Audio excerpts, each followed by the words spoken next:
There are questions you were never taught to ask, not because they had no answers, but because the answers would collapse everything. What if the world you see is only a mirror of what you've agreed not to see?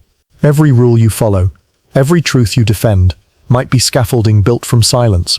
Reality then isn't made of atoms or energy, it's made of conclusions you never examined. And tonight we will peel back the comfort of certainty, layer by layer, until the world becomes something else entirely, unfamiliar, liquid, and suddenly questionable. Let's begin where your questions once ended. You think you know what a table is. You think you know what a sky looks like. You think you know what it means to be yourself. But pause with that thought, because the truth is, you don't see the world as it is. You see it as your certainty allows. And certainty, as comforting as it feels, is just a shape your mind has drawn to avoid the discomfort of not knowing. At some point when you were young, someone told you what a table is. You nodded. Someone told you that the sky is blue. You agreed. Someone told you your name, your country, your God, your place in the world, and you absorbed all of it like it was sunlight. But you didn't question the shape of the light. You didn't notice how it was bending through stained glass, and you didn't realize that every truth you were handed was a container, a boundary drawn around the infinite, so that you wouldn't wander off into mystery. This is how certainty begins. Not with discovery, but with instruction. Neuroscience tells us that the brain craves patterns. It doesn't want to live in a constant state of unknowns, so it fills in the gaps. Your perception isn't a camera, it's a guess, a hallucination agreed upon by billions. Visual cortex, auditory cortex, limbic system. They all work together, not to reveal reality, but to reduce it into something survivable. And once the guess works, once it keeps you alive, it gets locked in, it becomes belief, certainty, reality. The philosopher Ludwig Wittgenstein once wrote, "Whereof one cannot speak, thereof one must be silent." But reality doesn't stay silent. It's just that you've trained yourself not to hear it. Look at optical illusions. Look at the Muller-Lyer illusion, the two lines of the same length, one looking longer because of the arrow tails. You know they're the same length, you've measured it, but your brain refuses to believe it. It keeps interpreting based on older assumptions, older codes. Now imagine that everything in your life, your relationships, your memories, even your emotions, is filtered through illusions like that. Not because you're deluded, but because your brain wants certainty more than it wants truth. Certainty is sticky. It anchors you, but it also blinds you. Let's go deeper. Imagine a child who grows up in a windowless room. Every day the ceiling glows blue. The child believes the sky is blue because that's all they've ever seen. But what if that glow is artificial? What if the sky isn't blue at all? The child would defend that blue ceiling with passion, because to question it would mean questioning everything. What light is, what sky is, what freedom means. That's what your own certainties are like. You live beneath them, assuming they are sky. But what if they're ceilings? The French philosopher Michel Foucault argued that knowledge and power are intertwined, that what you are allowed to know is often determined by who benefits from your knowing or not knowing. Certainty then becomes a tool of control. Not in some conspiratorial sense, but in a subtle psychological way. What you're certain of keeps you tame. What you never question keeps you obedient.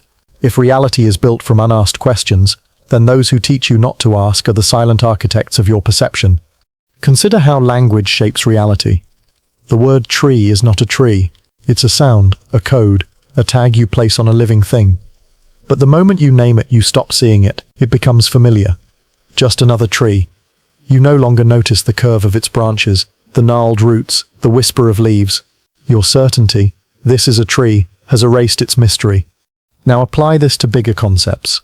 Success, love, identity, time. What if your idea of success is just a blueprint handed to you by exhausted parents and tired teachers? What if your sense of time is just the ticking of a man-made clock, not the rhythm of the universe? What if your concept of self is just a story you keep repeating to make things feel stable?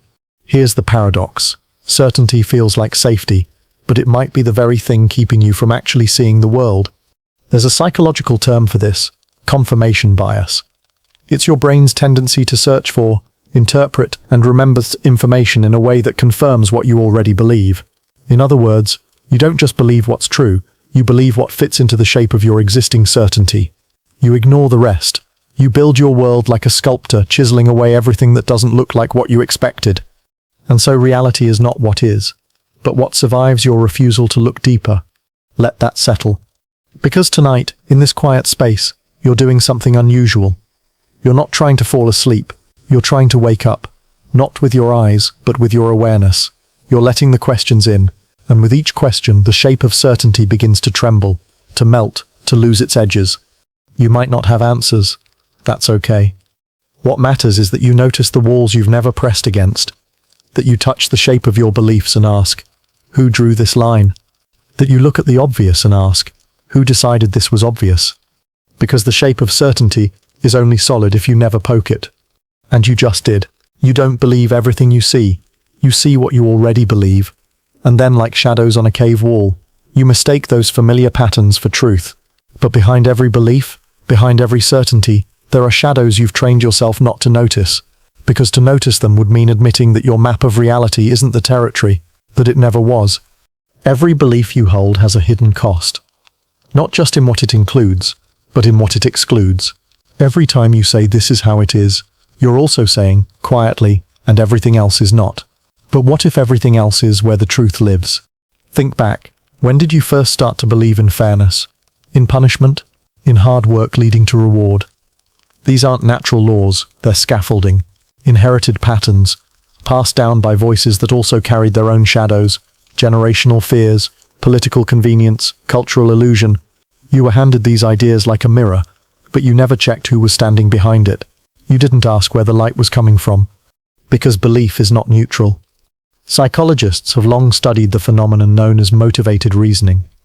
It's when your brain doesn't just analyze facts, it bends them. If a belief makes you feel safe or powerful or loved, your mind will find a way to protect it, even if it's wrong, even if it hurts others, even if it means ignoring the glaring contradictions standing in plain view. This isn't because you're irrational, it's because you're human. Your beliefs are built not for truth, but for survival. And the parts that don't fit, the contradictions, the doubts, the exceptions, those get buried, pushed into the corners, made into shadows. The things you don't think about, not because they're unimportant, but because they're too important, too destabilizing. Take the belief in progress. We're taught to see history as a staircase, from ignorance to enlightenment, from chaos to civilization. But whose progress is being measured? Whose version of civilized are we climbing toward? And who is left behind, erased or labeled primitive, just to make the story feel clean? There's a term for this too. Narrative fallacy. It's the human tendency to arrange messy, random events into neat stories. We want cause and effect. Beginning, middle, end. But reality doesn't follow narrative rules. It's tangled, paradoxical, non-linear. And when we force it into a storyline, we trim the edges, ignore the mess, and cast shadows where there used to be light. Even memory itself is shaped this way.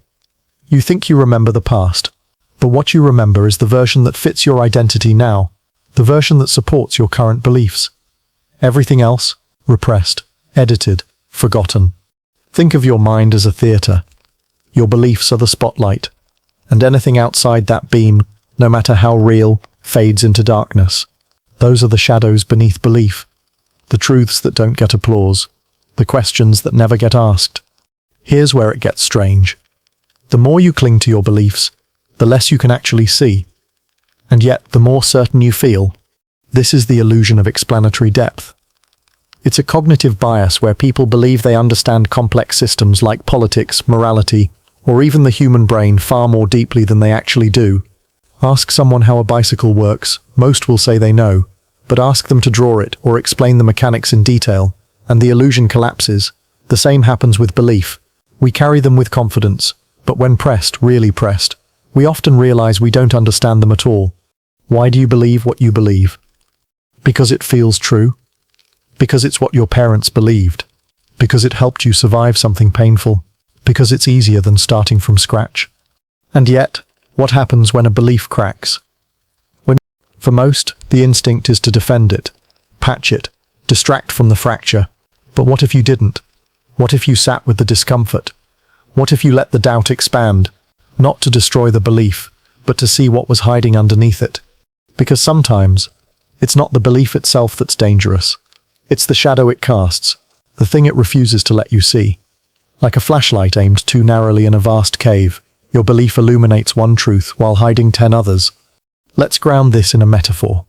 Imagine a stained glass window in a cathedral. When the sun shines through, it paints beautiful colors on the floor. Those colors become your beliefs. You dance in them, build a life inside them. But what you forget is that the window is not the light. The image is not the source. It's a filter. And behind it there's a sun you've never looked at directly. Too bright, too raw. Your beliefs are stained glass. But the reality behind them? That's the light you've never questioned. And here comes the paradox. The more you investigate your beliefs, the more fragile they seem. And yet the more real everything else becomes. The shadows begin to move. The edges soften. You start to see things you didn't know you weren't seeing. Not new facts, but new dimensions, new ways of being, new versions of yourself. This is not about abandoning belief. It's about expanding awareness. It's about realizing that every belief has a shadow. And those shadows are not your enemies.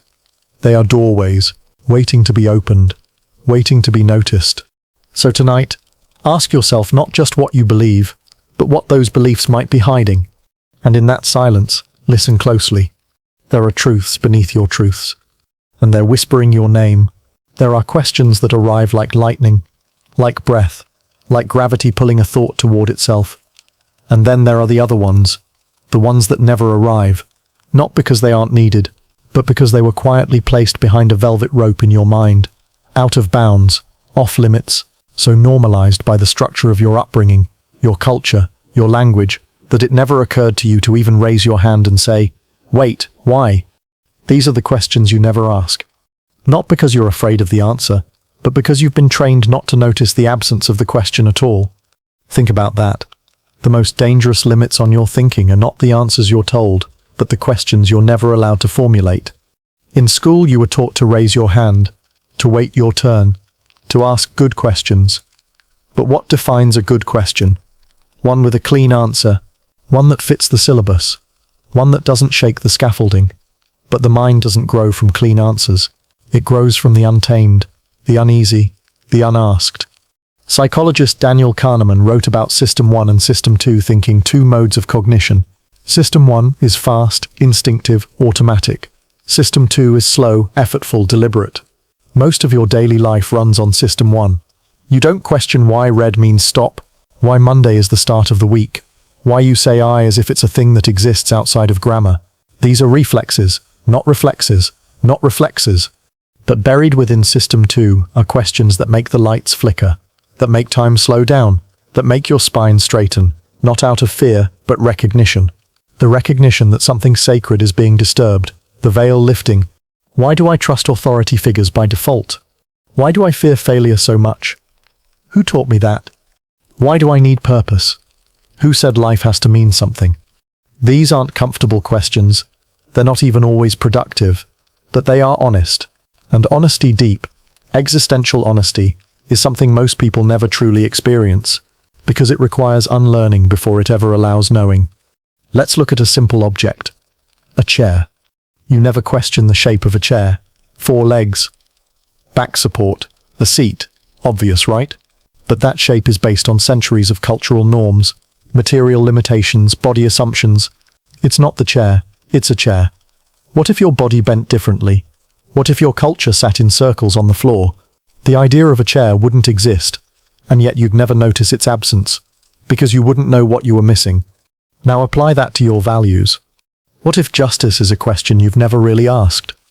What if freedom, love, dignity are all chairs built by hands you never met? Philosopher Jiddu Krishnamurti once said, "It is no measure of health to be well adjusted to a profoundly sick society." What if the questions you were told not to ask are the very ones that would wake you up? What if asking them isn't rebellion, but medicine? Even silence can be a question. In moments where you feel discomfort, not knowing why, there's often a question dying to be born, a shape pressing at the edge of your awareness. But you look away, distract yourself. Label it anxiety, restlessness, fatigue. But maybe, just maybe, it's your mind trying to remember the question it forgot to ask. This is what philosophy tries to do. Not answer questions, but help you notice the ones you've overlooked. Socrates didn't give lectures. He asked, and kept asking, until the illusion of knowing collapsed under its own weight. Let's go deeper. Ask yourself, what am I pretending not to know? It's a haunting question. It exposes something delicate. Because you do know. Deep down, you know that you're not fulfilled by the thing you chase. You know that the version of yourself you perform is a costume.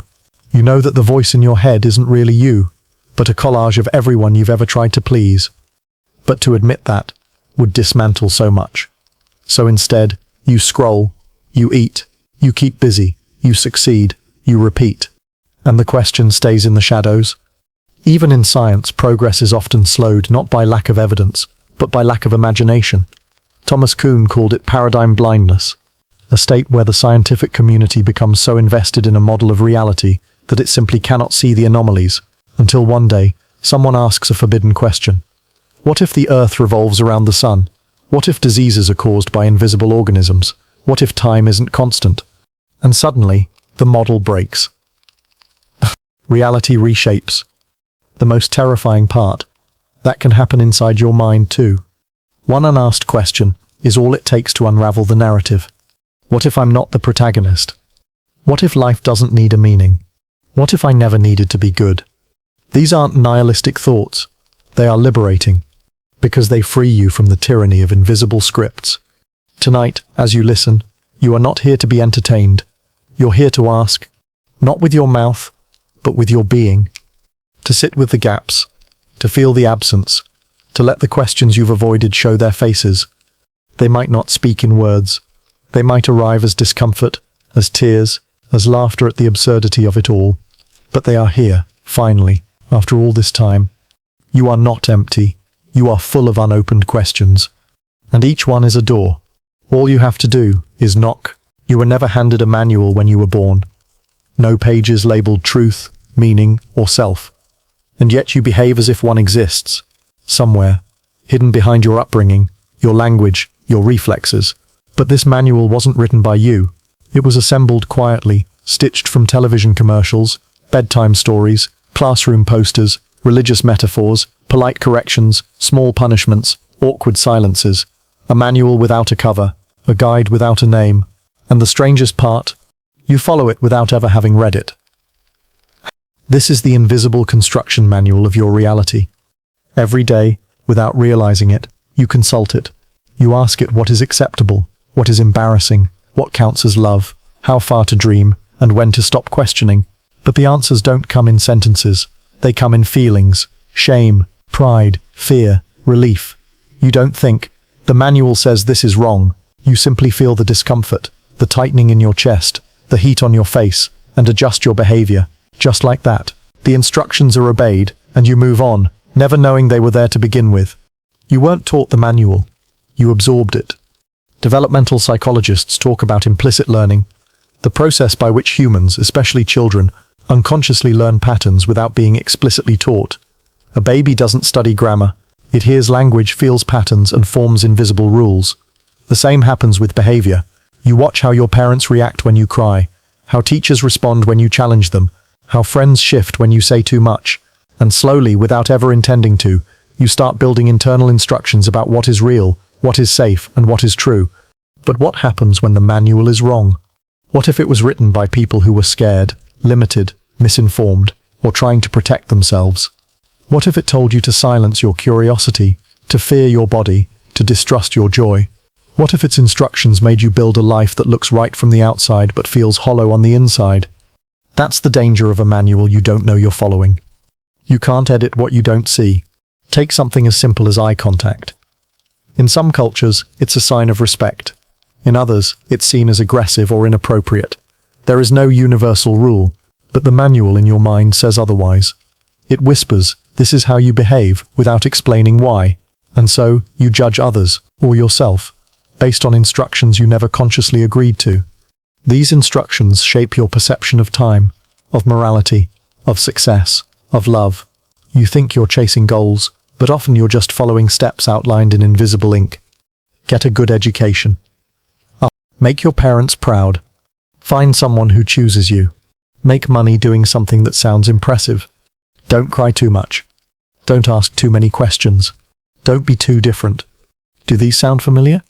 Not because you remember being told them, but because they've always been there, etched into the walls of your inner world.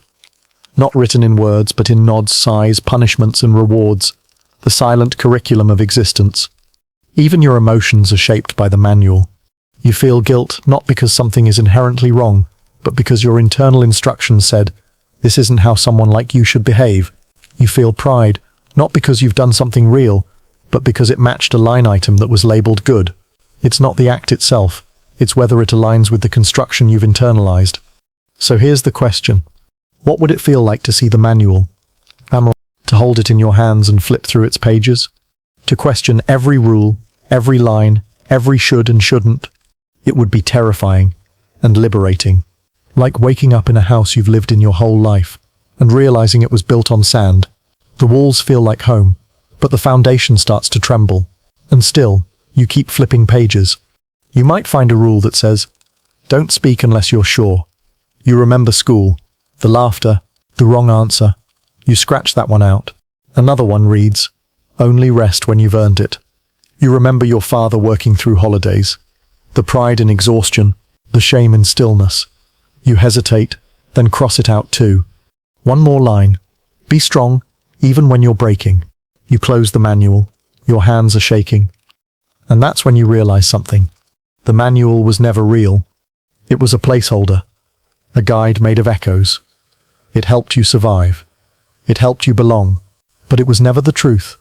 It was only ever a set of borrowed instructions pretending to be you. So now what? Now you write your own. Not with certainty. Not with permanent ink, but with awareness. You start asking, who gave me this belief? You wonder, what happens if I break this rule? You begin to sit with discomfort, not as failure, but as feedback. You learn that the walls were only solid because you never tried to walk through them. Reality becomes fluid again, like it was when you were a child. Before the instructions took over, you see colors where there used to be categories. You notice silence not as emptiness, but as possibility. And slowly, the invisible construction manual begins to fade. Not because you've destroyed it, but because you've outgrown it. You believe you're using language to describe reality. But what if language is what builds it? Every word you speak is not just a label, but a chisel. It carves boundaries where there were none. It stacks meanings on top of silence. It turns a vibrating, breathing, chaotic experience into something tidy, something named, something you can survive. And once it's named, you stop seeing it for what it really is. That's the trap. You don't live in raw reality. You live in a linguistic simulation, a matrix of metaphors passed down through generations, each one pretending to point at the world, but really pointing at another idea, another agreement, another layer of abstraction. Think about the word tree. Then you say it, and an image flashes in your mind. Bark, leaves, maybe shade. But what if you'd never heard that word before? What would you notice then? The movement of the light across the surface, the slow spiral of the bark, the way the wind pulls a branch like it's breathing. You wouldn't think tree, you'd just see. But the moment you say tree, you've compressed a universe into a sound. And now you don't see the thing anymore. You see the category. And categories build your world. Cognitive linguists like George Lakoff have shown that metaphor is not just a poetic device, it's the architecture of thought. You don't just say time is money, you believe it. You spend time, waste time, save time, kill time. But what if time isn't money? What if it's water, or breath, or something you're floating inside of, not counting? Change the metaphor, and the entire reality shifts. Your inner world is built on invisible metaphors you didn't choose. Consider emotions. You say, I am angry, not I feel anger, not anger is present. You become the emotion. It becomes identity. But what if language allowed you to relate to emotions as visitors? Temporary, separate, not who you are but what you're experiencing. Entire therapeutic systems like acceptance and commitment therapy are based on this shift from language as self to language as tool. Now imagine the consequences when we say he is a criminal. Not he committed a crime. One describes an action. The other defines a person. One opens the possibility of change. The other locks the door. This is how language becomes a weapon. Quiet, subtle, and impossible to feel until you step outside of it. Even the word I is a trap. You say it hundreds of times a day. I think, I need, I am, but who is I? Is it your body, your mind, your memories? What happens when you say I am sad, versus there is sadness. One glues the experience to your identity. The other allows space. Language either becomes your prison or your freedom, depending on whether you question its architecture. Consider this. There are entire cultures with no word for future.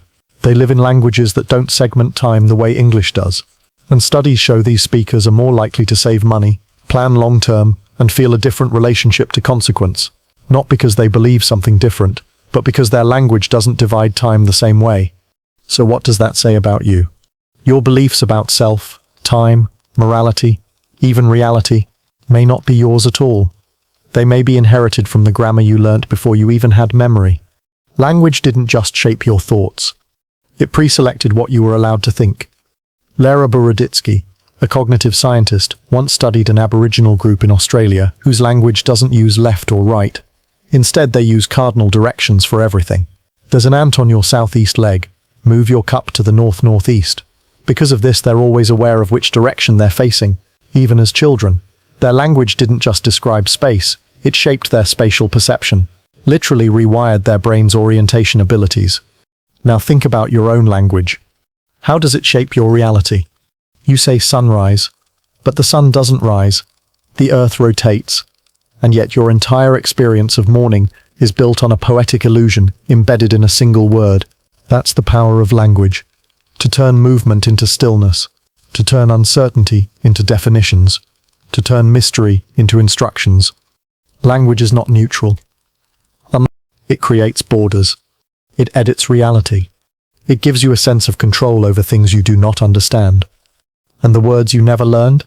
Those are realities you were never allowed to enter. That's why learning new words can feel like discovering new worlds. It's not the vocabulary, it's the shift in possibility. You suddenly can think something you couldn't before. You suddenly have access to a shape of thought that was previously sealed off. And if language builds your world, then asking, whose language am I using, becomes a revolutionary act. Tonight, in this quiet space, you're not just relaxing, you're undoing. You're peeling away the linguistic scaffolding that told you what reality was supposed to look like. You're sitting with raw perception, unnamed, undefined, uncontained. It's disorienting at first. But then something else emerges. A stillness beneath the words. A world that doesn't need to be narrated, just felt. You wake up and check your phone. You brush your teeth in the same order. You use the same hand to tie your shoes, lock your door, stir your coffee. None of these actions feel like beliefs. They feel like life. But they're not just routines. They're architecture. Habit is the invisible skeleton holding up the illusion you call reality. You don't realize how much of your world is built by repetition. Not because you've chosen it, but because you've stopped choosing at all. Neuroscience calls it chunking. The process by which the brain takes multiple steps and compacts them into a single, effortless routine. Once encoded, the habit bypasses your conscious mind. No more decision-making, no more analysis, just stimulus and response over and over again. It saves energy, it protects bandwidth, but it also creates a trap. Because the more automatic something becomes, the less you question it. Habits aren't just actions, they're assumptions with muscle memory.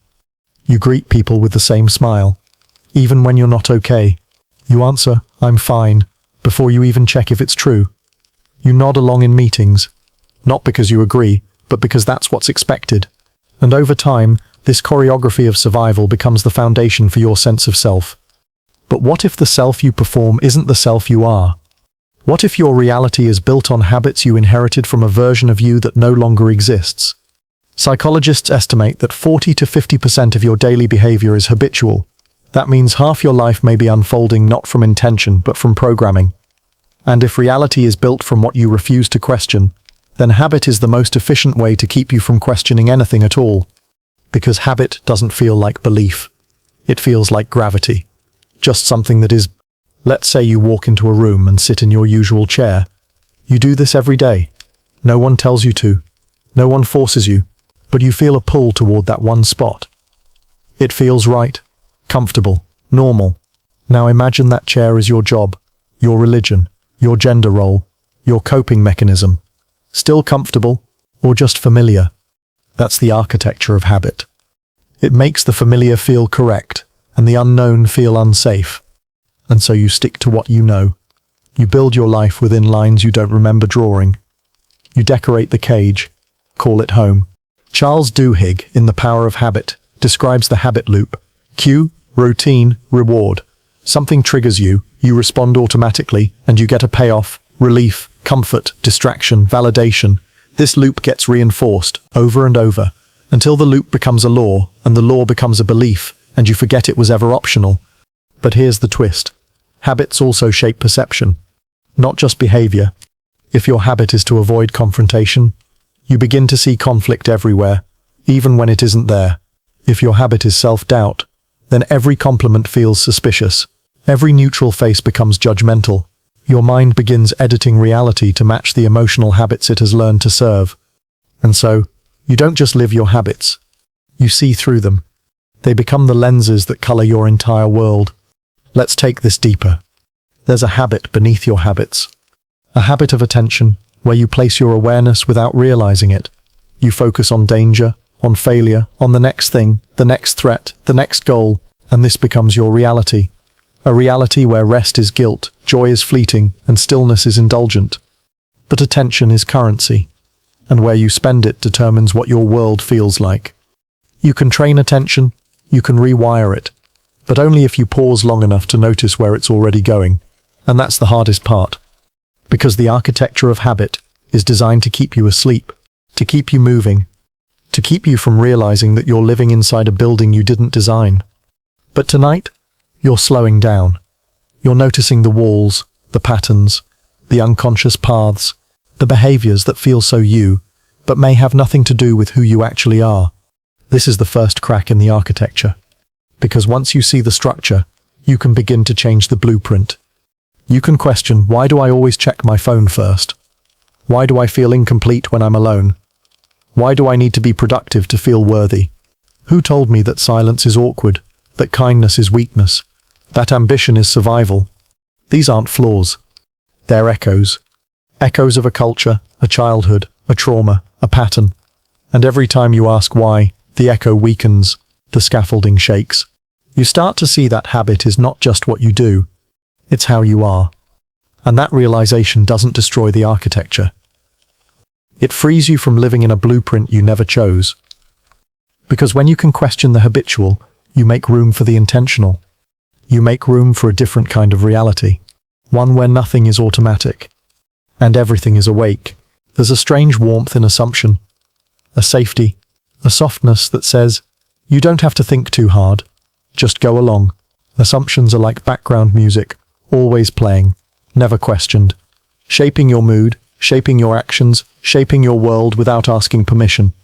But have you ever paused to ask where your assumptions come from?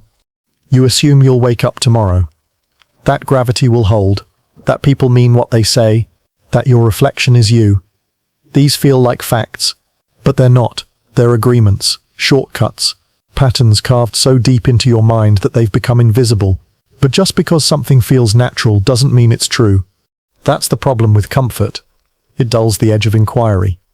Psychologists describe heuristics as mental shortcuts, fast, automatic processes that allow you to make decisions without thinking deeply. You assume a stranger in a lab coat is credible. You assume food in packaging is safe. You assume a smile means kindness. These assumptions save time. They help you function, but they also become blind spots. Reality, when built on assumptions, becomes a museum of illusions. Everything looks preserved and organized, but the dust on the glass is thick, and you never touch the exhibits. Think about your everyday life. You assume the road is safe because others are driving on it. You assume your beliefs are reasonable because others share them. You assume your perspective is balanced because you've never left it. But assumptions are often just inherited fears dressed as facts. You assume your parents were right. Your teachers were right. Your leaders were right, that you're supposed to live a certain way, achieve certain things, feel certain feelings, and so you do, not because you've chosen, but because the path was paved with assumptions too familiar to challenge. The philosopher David Hume once asked how we know the sun will rise tomorrow. Not just metaphorically, literally. We believe it will because it always has, but that's just pattern recognition, not proof. This is known as the problem of induction. Our tendency to mistake repetition for certainty. And so we assume, not because we know, but because we need to believe the ground beneath us won't suddenly fall away. But what if it already has? What if the comfort of your assumptions has quietly imprisoned you? What if every time you've said that's just the way it is, you've added another brick to a wall that keeps you from seeing? Assumptions are seductive. They allow you to move through life without constant analysis, but they also allow you to stop noticing. You assume your thoughts are yours, but maybe they're echoes. You assume you're awake, but maybe you're dreaming. You assume that questioning too much is dangerous, but maybe the danger lies in not questioning enough. Even your sense of identity is soaked in assumption.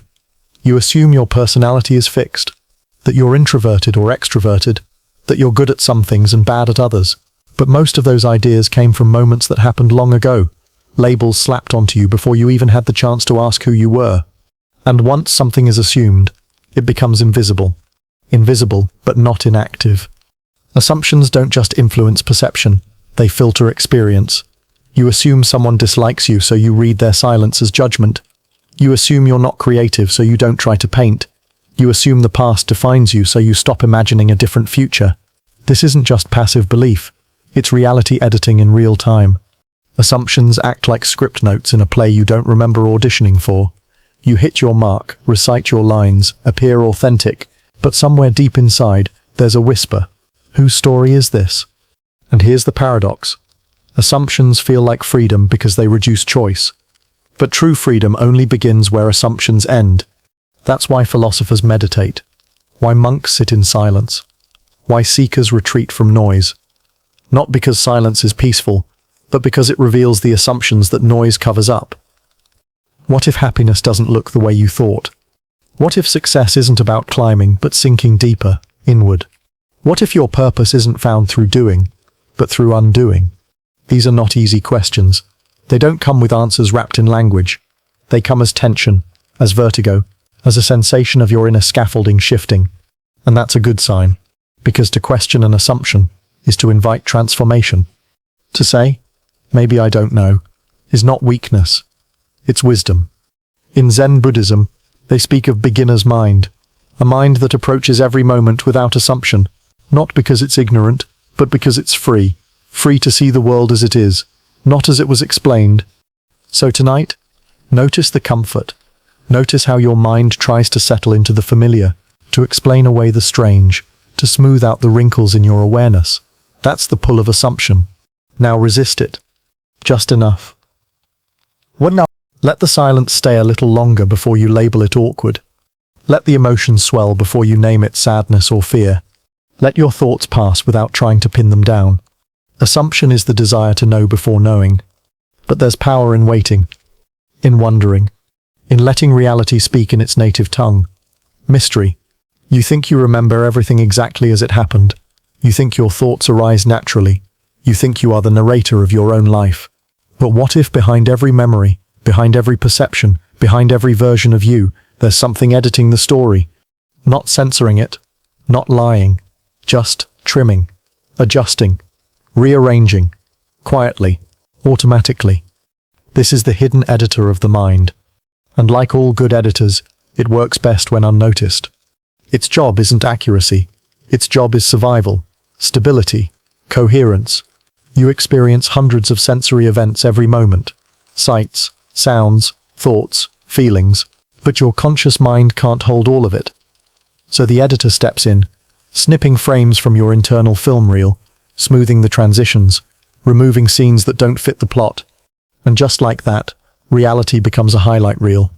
Selective, biased, comfortable. Psychologists call this cognitive dissonance reduction. When your beliefs, actions, and reality don't align, your brain quietly rewrites one of them, not because you're dishonest, but because you're wired for consistency. And so the editor starts cutting, not just to protect your sanity, but to preserve your story. Let's say you believe you're a good person, but you ignored someone who needed help. That contradiction creates discomfort. So your mind edits. They didn't really need me. Or I was too tired. Anyone would have done the same. The memory reshapes, the guilt softens, the narrative holds. You feel whole again. But are you? Or are you just living inside a carefully curated autobiography? Even your memories are edited. The reconstructive nature of memory. means that every time you recall a moment, you're not replaying it, you're rewriting it. Your brain fills in gaps, colors in blanks, adds emotions you didn't originally feel, removes ones that no longer serve the narrative, and each time you remember it, it changes a little more, until the memory becomes something new entirely. But it feels real. That's the trick. Reality, to the mind, isn't what happened. It's what makes sense. And so, the editor sharpens the lines, enhances the contrast, cuts the ambiguity, adds subtitles, until you're no longer living through experience, you're watching a story about experience. A story where the hero always seems to be you. This isn't deception, it's survival. Because unedited reality is too much. Too loud, too tangled. So the editor builds filters, frames, convenient illusions. You walk into a room and don't see 1,000 shades of color. You see kitchen, safe, mine. The complexity disappears. You see what your mind believes you should see. Even emotions are edited. Ever notice how you cry during sad movies, even when you know they're fiction? Your mind edits out the unreality. It inserts empathy, connection, meaning. It creates real grief from fake circumstances, because the editor doesn't care if something is true, it cares if it fits. And when something doesn't fit, it gets cut. This is why you forget moments of discomfort, why you misremember arguments, why your ex was suddenly never good for you, even if they once were everything. It's why entire periods of your life might feel like a blur, not because nothing happened, but because your editor decided it was easier not to keep those scenes in the final cut. But what if the parts you've edited out are the parts that held the truth? What if the shaky camera moments, the awkward pauses, the emotional contradictions were the only glimpses of unfiltered self you ever had? What if the editor's job is also the reason you no longer recognize who you really are?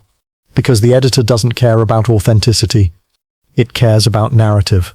You have a story about who you are. Smart, anxious, kind, unlucky, too much, never enough. And everything that doesn't support that story gets left on the cutting room floor. But here's the danger. If you never meet what's been cut, you never meet your whole self. You just keep watching the movie your editor made for you. And so, you repeat the same roles. You play the same character. You reject the scripts that don't feel familiar. And the world feels smaller than it really is. But tonight, something else is happening. You're noticing the editing. You're listening, not to the narrator, but to the raw footage underneath. The pauses, the flashes, the doubts. That strange moment you can't explain. That memory you thought was lost, suddenly appearing like a scratch on film. This is the beginning of something sacred. Awareness. When you become aware of the editing, you don't lose the story, you gain the power to tell it differently. You ask, is this really me? Or is this who I've been taught to believe I am? Who's holding the scissors? The truth is, the editor isn't your enemy. It kept you safe. It helped you make sense of a chaotic world. But it doesn't have to be in charge forever. You can become the director. You can bring the cutscenes back in. Let them play. Let them breathe. Let the story become messier and more real. Because in the unedited moments you find something you've been missing. Yourself. Not the version that fits, but the one that was always waiting, just beyond the final frame. Before you made a single choice, the world had already made 1,000 for you. Long before you questioned anything, you were breathing inside a reality that came with its own default settings. They were never explained to you, never shown on a menu, and yet you live by them. Every day, you wake up believing the world is made of objects. That time flows in one direction, that people are separate, that you are inside your body. That truth must be found externally. That progress is good. That endings are inevitable. But what if none of that is true? What if these are just the factory presets of your mind, and you've never checked if they can be changed? Reality, like a smartphone or a software program, comes preloaded with frameworks, defaults that tell you how to process input, how to respond to output, how to exist. But the scariest part, you don't remember installing any of it, because you didn't. Your family, your culture, your biology did. Let's start with time. You think of time as linear, a beginning, a middle, an end. Days fall off the calendar like leaves. The past is gone, the future is coming. You are here. But that's a default setting, not a universal truth. There are cultures that don't divide time into past and future. The Hopi language, for example, has no tenses in the way English does, no fixed labels for before or after. To them, all time is now in various forms of becoming. Einstein, too, called the distinction between past, present and future a stubbornly persistent illusion. So what if time is just a lens? What if the line you're walking is actually a loop, or a field, or an echo? Now let's consider space. You move through it, you occupy it, but you also carve it up. My room, your street, their country. We divide the seamless into sections, walls, borders, categories. But that division is artificial. The atoms don't recognize the lines. The birds don't obey the maps. Space in its rawest form doesn't care about ownership. But your mind does. Because the default setting says, divide to understand, separate to survive. Even your sense of self. This idea that you are a single thing inside a body separate from everything else is a default. Neuroscientist Anil Seth describes the self as a controlled hallucination, a useful illusion created by your brain to keep your experiences coherent. Your memories, your preferences, your identity, all stitched together like a dream that remembers itself, and you accept it. Because the default is comforting. It tells you who you are, where you are, what matters. It gives you a place to stand. But comfort isn't the same as clarity, and familiarity isn't the same as truth. Consider morality. You grow up believing certain things are right and others are wrong.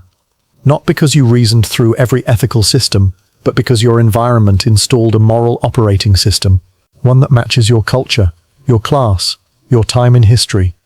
If you'd been born in a different country, to different parents, speaking a different language, you'd likely believe very different things, and you'd believe them just as deeply. So how much of what you call reality is just the default worldview that came with your birth? Psychologists talk about default mode network, DMN, a set of brain regions that activate when you're not focused on the outside world. This is the part of your brain responsible for daydreaming, self-reflection, memory. But here's the strange part.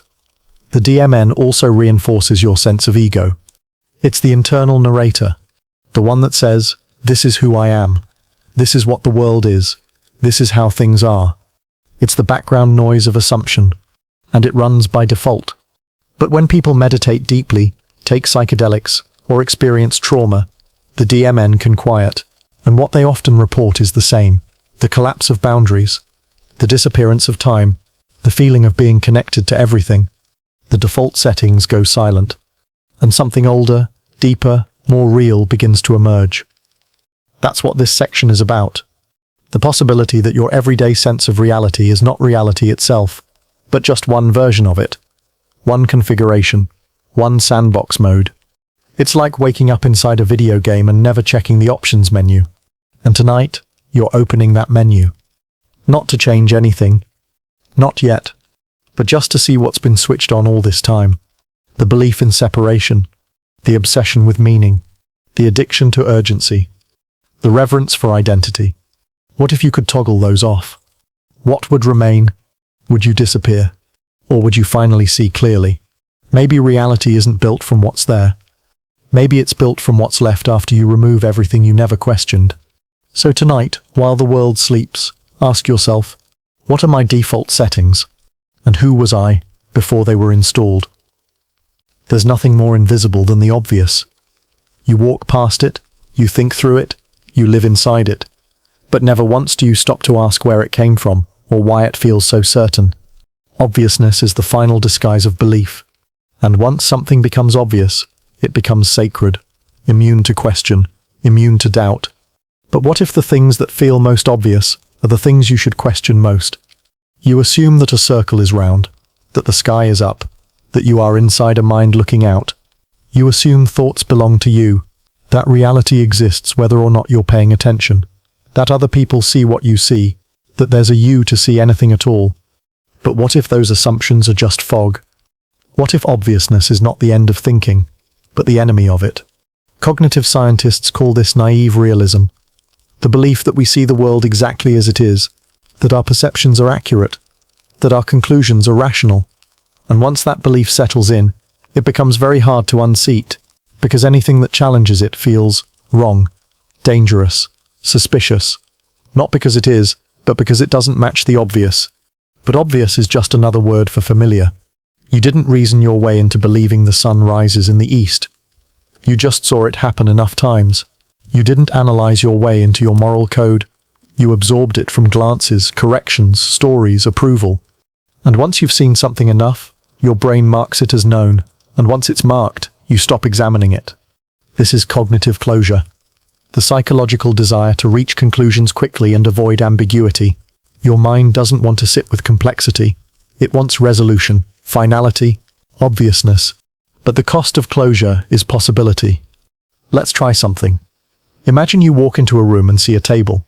Just a table. Obvious, right? But pause. What is a table? An object with 4 legs? Some wood? A flat surface? Now look closer. Is it still a table if you break off a leg? If it's upside down? If no one ever sits at it? At what point does it stop being a table? And was it ever a table to begin with?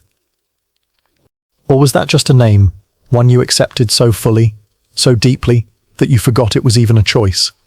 The philosopher Alfred Korzybski famously said, "The map is not the territory." And yet we mistake the map for reality all the time. The word love for the feeling, the memory for the moment, the image for the object. We live in maps and call them life, because it's easier than admitting you're standing in a territory you don't understand. Think of language itself. You read a sentence and it means something. But how? The words are symbols. The symbols are arrangements. The meanings are context. And all of it only makes sense because you've agreed, silently, unconsciously, to let it make sense. But that agreement can be broken. It breaks every time you ask, why does this feel obvious? Why is it obvious that you should work more than rest? Why is it obvious that your life needs to have a purpose? Why is it obvious that time moves forward? Why is it obvious that the person you were 10 years ago is the same person listening right now? These aren't rhetorical questions. They're cracks, fractures in the illusion of certainty. Because reality doesn't become real through proof. It becomes real through repetition. And repetition becomes religion. Even science is not immune. There's a phrase, but of course, a dismissal of the unexpected. But that dismissal often comes before investigation, because when something defies the obvious, it threatens the structure, and humans cling to structure more than truth. Consider how easily you ignore what doesn't fit. A strange coincidence, a moment of déjà vu, an internal voice that seems wiser than you. You shrug it off. Coincidence, imagination, noise. But maybe it wasn't noise. Maybe it was a signal that slipped past the filter. A moment when the illusion cracked. Children live in that state. Everything is surprising. They ask why not once, but endlessly. Why is the sky blue? Why do people cry? Why can't you see your own eyes? Then they grow up, learn to stop asking, learn to nod when things feel obvious. And slowly the world flattens, becomes predictable, becomes explainable, becomes dead. But you don't have to stay there. You can reverse the process. Not by unknowing, but by unknowing the obvious. Sit with it. What feels certain? What do you never think to question? Not because you've tested it, but because it never occurred to you that it could be tested at all. That's the doorway. That's where the walls begin to breathe again. Obviousness is not a sign of truth. It's a sign of hypnosis. And tonight as you listen, you're slowly waking up. Not into chaos, anurai, but into wonder. What gives your life meaning? Is it the things you remember? The choices you made? The people you loved? Or is it something else? Look closer. Maybe meaning isn't found in what you include. And maybe it's built by what you leave out. Because meaning doesn't come from completeness. It comes from omission, from what your mind chooses not to say, from what your memory decides not to recall, from the vast ocean of possibility that you quietly trimmed away in order to make the story feel yours. This is the paradox. Meaning isn't the sum of what you've seen. It's the shape of what you never looked at. You might not realize it, but your brain is an artist of absence. Right now, your eyes only capture a sliver of the electromagnetic spectrum. Your ears only hear a narrow band of frequencies. Your memory only stores fragments, blurry snapshots, and emotional traces. And yet you feel like you've got the whole picture. You don't. You have a carefully constructed illusion of wholeness. And that illusion is created not by what's included, but by what's excluded. In cognitive science, this is known as selective attention. Your brain filters out 99% of incoming data so you can survive the moment. The colors you don't see, the background sounds you tune out, the memories your nervous system labels as non-essential. These absences aren't accidental. They're what make reality feel stable. But what happens when what's left out was the part that mattered? You might believe your past is defined by big moments. The heartbreak, the move, the confession, the accident. But more often it's shaped by what was left unsaid. The silence after a goodbye, the look that wasn't returned, the opportunity you never noticed you missed, the apology you never gave, the version of yourself you never allowed to exist. And yet, your story feels coherent. Why? Let pull. Because the brain doesn't just ignore the gaps, it fills them. Like the blind spot in your vision. Your eyes don't report a hole. They blend the scene. Pretend nothing is missing. Reality is too fragile to allow empty spaces, so you smooth over the unknowns, the contradictions, the inconsistencies, and you call that smoothness truth. You don't remember everything. You remember a version of everything that makes you feel like you're still you. And everything else? It's edited out for emotional continuity. That's meaning by omission. Like poetry. What's left unsaid is where the power lives. Even language itself functions through absence. A sentence isn't just words strung together. It's the space between words, the pauses, the suggestions, the metaphors that don't spell everything out. A story isn't powerful because it tells you everything. It's powerful because it makes you feel what it doesn't say.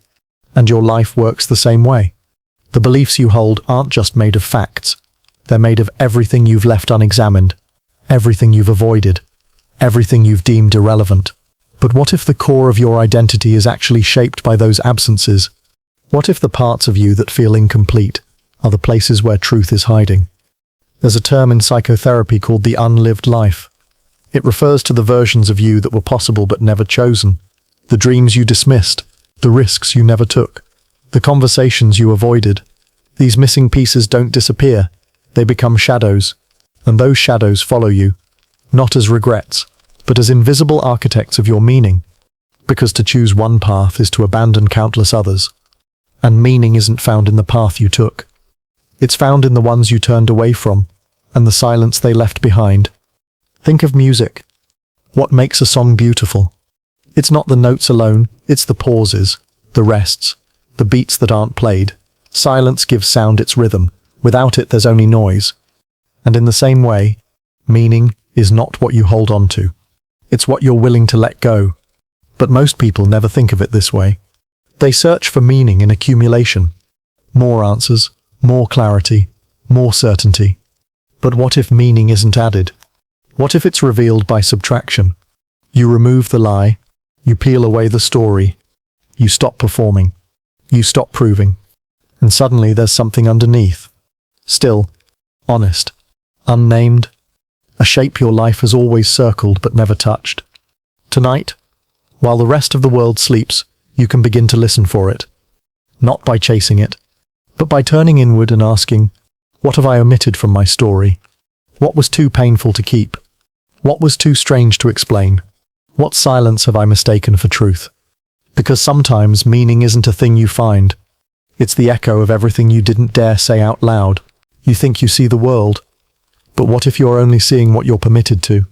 Not by force, not by law, but by perception, by mental habit, by cultural agreement, by internal censorship, so subtle you forgot it ever began. Every moment your senses absorb billions of signals, but your awareness, it only holds on to a few. The rest is discarded, not because it's irrelevant, but because it doesn't match the model you were taught to trust. You are not seeing reality.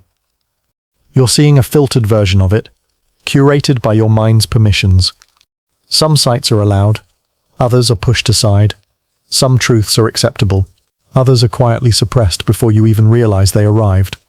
This is the perceptual gatekeeper, the cognitive mechanism that decides what enters your conscious awareness. It's not random. It's not neutral. It's trained. And more often than not, it's trained by the world you grew up in. Think of it like a bouncer at a nightclub. Only certain ideas get in. Only certain feelings are allowed to stay. Only certain interpretations are welcome. Everything else waits outside, in silence. You might think you're open-minded, that you see things as they are. But what if your open mind is just a cage with slightly wider bars? You see colors your culture has names for. You notice patterns your language has grammar for. You feel emotions your upbringing has room for. And the rest? It passes right through you, like static you never learned how to decode. Here's the unsettling part. It's not that the forbidden things are hidden. It's that they're visible, but you've been trained not to look. Your awareness isn't just limited by biology, it's limited by belief. There's a famous experiment in psychology, the invisible gorilla. Participants watch a video of people passing a basketball and are told to count the passes. In the middle of the video, a person in a full gorilla suit walks through the frame, but more than half the viewers never notice. Their attention was so tightly focused on the task that they literally didn't see it. Not because the gorilla was invisible, but because they weren't permitted to see anything outside the frame of the question they were told to ask. That's how your reality works too. You're constantly answering questions you don't remember agreeing to. What matters? What's right? What's beautiful? What's real? But what if the better question is, who decided those questions in the first place? What if the rules of seeing were written before you opened your eyes? Take beauty, for instance.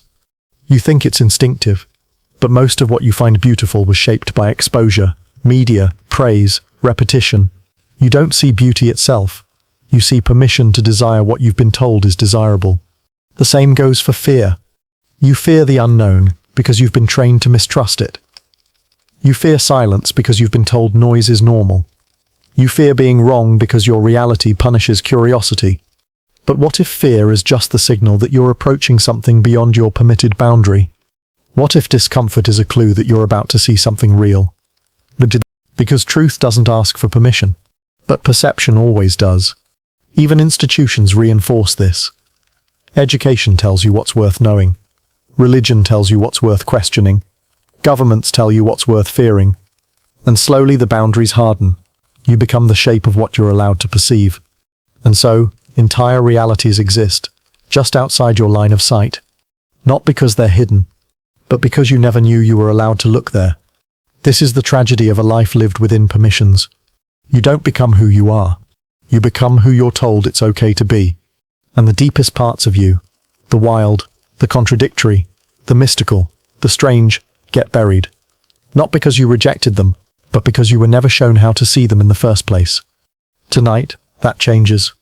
Because here, in the quiet space between waking and sleep, you are no longer under the old permissions.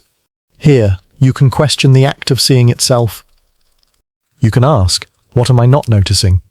What am I filtering because it doesn't match my identity? What am I rejecting because it isn't safe to believe? What am I not allowed to wonder about? These aren't passive questions. They're scalpels. They cut through the conditioning, the default frames, the quiet laws of perception that have been running your reality like background code. You don't have to remove the filter all at once. Just start by noticing that it's there. Notice the emotions you avoid, the ideas that feel too much, the strange flickers at the edge of your thoughts. That's the gorilla in your perception. That's the shadow at the door. That's the real world, not the one you were handed, but the one that was waiting behind it. And once you start seeing what was never permitted, you don't go back. There's a strange thing about rules. They don't always need to be spoken. Most of the ones that govern your life were never printed in ink or written on a wall. You just learnt them through stares, through praise, through silence, through tension. These are the rules you don't read. Not because you're illiterate, but because they were never meant to be read at all. They were designed to be absorbed. You walk into a room, and you know when to sit. You know not to speak too loudly. You know to smile even if you don't feel like it. No one told you that directly, but you know, because you've been watching, measuring, adjusting, since you were too young to remember. And so the rules became internal. They became yours. But they were never yours to begin with. From the moment you were born, the world began programming you with expectations. Some were simple, don't touch the stove. Others were abstract, be strong, don't cry, make something of yourself. But the most dangerous rules are the ones you never knew were rules at all. The ones that sound like common sense. The ones that feel like nature. The ones that whisper, this is just the way things are. But they're not. They're just scaffolding disguised as truth. In behavioral psychology, this is often referred to as operant conditioning. Behaviors are shaped by consequences, positive and negative. You smile and someone praises you. Rule installed. Smiling is safe. You express doubt and someone mocks you. Rule installed. Don't ask too many questions. You win a prize and adults cheer. Rule installed. Your value comes from achievement. No one needed to explain the rule. You felt it. And feelings make excellent prisons. Even your sense of identity is shaped by these invisible instructions. You might think this is who I am, but how much of that is a reflection of the rules you internalized? Don't be too loud. Don't outshine your sibling. Don't make others uncomfortable. Don't ask for too much. Don't make mistakes. These aren't your truths. They're inherited policies, self-governing scripts, passed down from people who were also obeying rules they didn't read. You were never taught to question these. In fact, most systems, schools, workplaces, even relationships depend on you not questioning them. Because once you start to read the rules, you might ask, why is this even here? And if too many people ask that question, the system begins to bend. Sometimes it breaks, and not every system wants that. Even the rules you did read are loaded with assumptions. Think about contracts, laws, policies. There's always fine print, hidden terms, clauses you gloss over because the language is dense, the tone is authoritative, and the pressure to agree is subtle but firm. That's how most of life's rules operate. They expect your compliance without offering your comprehension.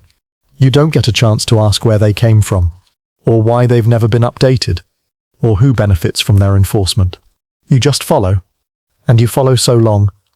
The following starts to feel like choosing, but it isn't. Not really. It's default behavior. And default behavior is the most difficult to interrupt because it doesn't feel like behavior at all. It feels like being. Take a moment. Ask yourself, what rules am I obeying without knowing it? Who told me I need to be productive every day? Every day. Who told me I should fear being alone? Who decided that failure means something about me? Who told me that my emotions must be justified before they're valid? These questions don't have simple answers. They weren't written down for you to study, but you followed the rules anyway. Sometimes so completely that they became your reality. And now tonight, you have a choice. Not to break every rule, but to begin seeing them. Because once you see a rule, you can begin to rewrite it. You can ask, is this still serving me? You can feel when a rule becomes a cage. And you can decide whether to walk out. This isn't rebellion. This is remembering. Remembering that before the rules, there was awareness. Before obedience, there was curiosity. And before the script, there was silence. And in that silence, freedom. Tonight, sit with that freedom. Let it stretch. Let it feel unfamiliar. Because it is. And because it's real. There's a reason most people don't want the truth. It's not because they're dishonest. It's because the truth, raw and unprocessed, is uncomfortable. And discomfort is inconvenient. So the mind does something clever. It filters truth through comfort. Softens it, dilutes it, polishes the edges until the truth doesn't cut, until it doesn't challenge, until it slides in unnoticed. Just another story that makes you feel okay. But real truth, the kind that changes you, it never makes you feel okay at first. Because truth isn't a comfort object. It's a mirror, and most people would rather look away. You might think you're someone who wants truth. You say you value honesty. You say you want to know what's real. But test that. Are you ready to see yourself not as you hope to be, but as you are when no one's watching?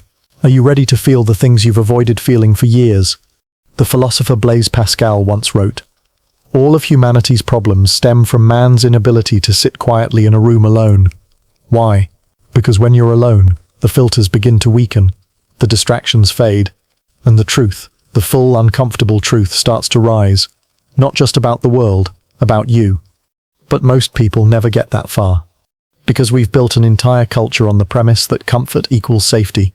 That if something feels good, it must be right. And if something feels bad, it must be wrong. But the truth doesn't care how you feel. It doesn't adjust itself to your mood. And it just is. And your mind, trying to protect you, tries to adjust it anyway. This is what cognitive dissonance really is. The war between truth and comfort. And when comfort wins, the truth gets rewritten, watered down, sent to the back of the mind to sit in silence. Consider how this plays out in everyday life. You know that overwork is draining your health, but it feels good to be productive, so you ignore the cost. You know the relationship is hollow, but it's safer than being alone, so you stay.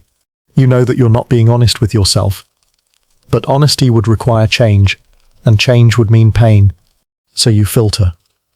You reshape the story. You tell yourself everything is fine, even if it's not, and slowly, the filtered version of reality becomes your default. Not because it's true, but because it's manageable. Psychologists refer to this as the motivated reasoning effect. You believe what you want to be true, especially when the alternative threatens your sense of self, and over time you lose the ability to tell the difference between comfort and truth. Because comfort can mimic clarity. It can feel like certainty. But comfort is not the same as knowing. It's just a place your mind retreats to when it's tired of not knowing. Even spiritual practices are vulnerable to this. Meditation, prayer, therapy, they can all become mechanisms for avoiding truth if they're used only to soothe, not to confront. The goal is not peace for the sake of peace. It's clarity through confrontation. And clarity often requires discomfort. So how do you know when you're filtering? It's subtle. You'll avoid a question without knowing why. You'll change the subject in your own head. You'll laugh at something that struck too deep. You'll feel a tightness in your chest. Not pain, exactly, but resistance. A reflex to look away. That's where the truth is hiding. Right behind that moment. Right behind the phrase, "I don't want to think about this right now." That's where you begin. It doesn't mean you must chase pain. It means you learn to sit with the unedited version of things. You stop asking, "What makes me feel better?" And you start asking, "What feels real, even if it hurts?" Because pain is not the enemy. It's often the only honest reaction to a dishonest life. And when you feel it fully, without flinching, something else begins to happen. The filter begins to dissolve. You realize the comfort you were chasing was hollow, and the truth you were avoiding was the only place peace ever lived. There's a kind of relief that comes after the tears, after the confrontation, after the mask is removed. It's not the relief of comfort. It's the relief of no longer lying to yourself. And that's what this moment offers. A small space, a quiet hour, to remove the filter, to stop editing, to let the raw, unprocessed reality come forward. It might sting, but it will also set you free, because the truth is not your enemy. It's your beginning. There are thoughts you've never had, not because they don't exist, not because they're unthinkable, but because something inside you quietly decided you're not allowed to think that, and so you didn't. Not out loud, not in words, not even in the privacy of your own mind. This is the quiet censorship of thought, the invisible hand that edits your awareness before you even know what you were about to say to yourself. It's not loud, it doesn't punish, it just guides, nudges, filters. It makes sure you remain who you're supposed to be. You might think your thoughts are your own, that your mind is a private space, but that's the illusion. Most of your thoughts were shaped by others, long before you ever claimed them. You were taught what thoughts were acceptable, which ideas were safe, which questions were dangerous, which beliefs were sacred, which words meant you were good, and which made you feel shame. And those teachings didn't fade. They settled in, became law, became instinct. You stopped asking, not because you stopped wondering, but because you learned not to wonder out loud. Your inner monologue is now filled with socially acceptable phrases, correct thoughts, politely approved curiosity. Even your rebellion stays within limits. You may say, "I don't care what people think," but deep down you do. You've internalized them. The watchers, the critics, the rules. There's a term in psychoanalysis for this, the superego, the internalized parent, the inner judge. It whispers over your shoulder, "Don't say that, don't think that, don't even go there." But it doesn't yell, it just removes. And once a thought has been quietly erased, you don't mourn it. You don't notice. You just continue, because the censorship was gentle. And that's what makes it dangerous. You don't feel manipulated. You feel aligned. You feel aligned. But aligned with what? Whose morality? Whose version of appropriate? Whose silence have you learned to imitate? You see, thought censorship doesn't just come from dictatorships or dogmas. It comes from dinner tables, from awkward silences, from being laughed at for the wrong question, from feeling a shift in someone's gaze when you revealed too much. You learned, again and again, to think within the safe zone, even alone, even now. But here's the haunting part. If your mind censors itself before you even finish the thought, how would you know? You wouldn't. The idea vanishes before it arrives. And so, reality stays intact. Your identity stays untouched. The system sustains itself. Because to think certain thoughts is to risk everything. To ask, what if I'm not who I think I am? To wonder, what if good and bad are made-up roles? To admit, maybe my beliefs are just convenient defenses. Those aren't safe thoughts. They burn. They melt the floor you've been standing on. And so your mind protects you. It builds fences before you ever see the field. But tonight, something's different. You've slowed down. The filters are loosening. You're hearing echoes of questions you once asked and silenced. You're feeling the soft edge of forbidden thoughts brushing against your consciousness again. And for the first time, you don't turn away. You stay. You allow the discomfort.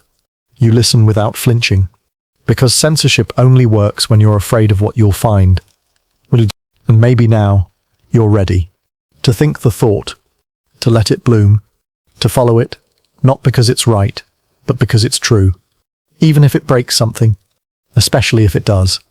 Because only in breaking the silence can something real begin to speak. You think lies are exposed by logic. That reason is your weapon against deception.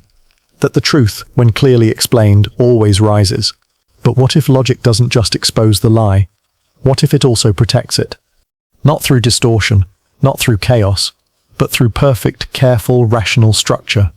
This is logic that protects the lie. A clean glass shell around something rotten. And once you build that shell, it's almost impossible to break.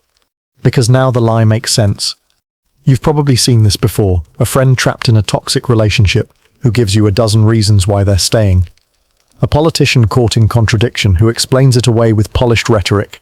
A belief you hold that deep down doesn't feel right, but you've built such a strong argument around it that even your doubt is talked into silence. That's what logic can do. It doesn't always reveal. Sometimes it justifies. Because once a lie has been installed, once it becomes part of the identity, the worldview, the foundation, your brain doesn't want to delete it. So it defends it. With language. With analysis. With beautifully built arguments. And this is called motivated reasoning, the cognitive process where we use logic not to discover truth, but to protect what we already want to believe. And here's the paradox. The more intelligent you are, the better you are at lying to yourself, because your mind becomes better at building reasons, more skilled at defending contradictions, more fluent in the language of rationalization. You begin with a conclusion, and then go searching for logic to support it. And once you've done that, it no longer feels like a lie. It feels earned. It feels justified. It feels real. Let's take a simple example. You say, I don't have time to chase my dreams. That sounds logical. You're busy. You have obligations. You need rest. The argument checks out. But underneath, there's fear. Fear of failure. Fear of judgment. Fear of not being enough. And logic has become the armor. Smooth, polished, airtight. But inside it, a silent, unspoken, trembling truth. You're afraid. And logic protected the lie. That time is the issue. Let's go further. Think about society. Think about history. How many atrocities were justified with reason? How many systems of control were built with rational principles? How many dehumanizing ideas were wrapped in clean, elegant philosophies? Logic doesn't care what it serves. It's a tool, a structure. It can support a cathedral or a prison. It all depends on what you build underneath. Even your own identity can become a castle built on a false floor. I'm not creative. I don't deserve love. I'm too broken to change. Each belief supported by evidence, by memories, by interpretations, all logical, all believable, and yet all false. Because the logic is protecting a lie you're not ready to let go of. Why? Because without that lie, you'd have to change. And change is terrifying. So the logic stays. But here's what you've forgotten. Truth doesn't always arrive as logic. Sometimes it arrives as discomfort. Or as stillness. As a lump in your throat when someone tells you they love you and you don't know how to receive it.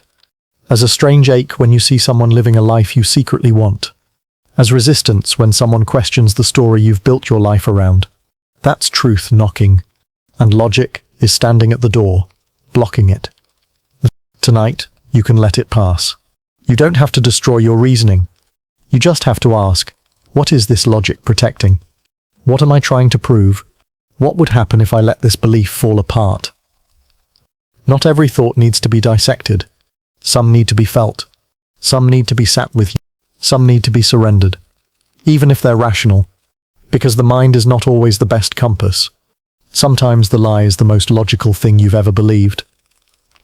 And sometimes the truth is what makes no sense at all, until it frees you. So tonight, loosen the grip. Let the argument dissolve. Let the silence grow louder than the explanation. And trust that what's left beneath the architecture of logic is something softer, wiser, and real.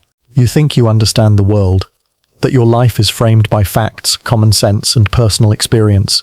You tell yourself, I know who I am, I know how things work.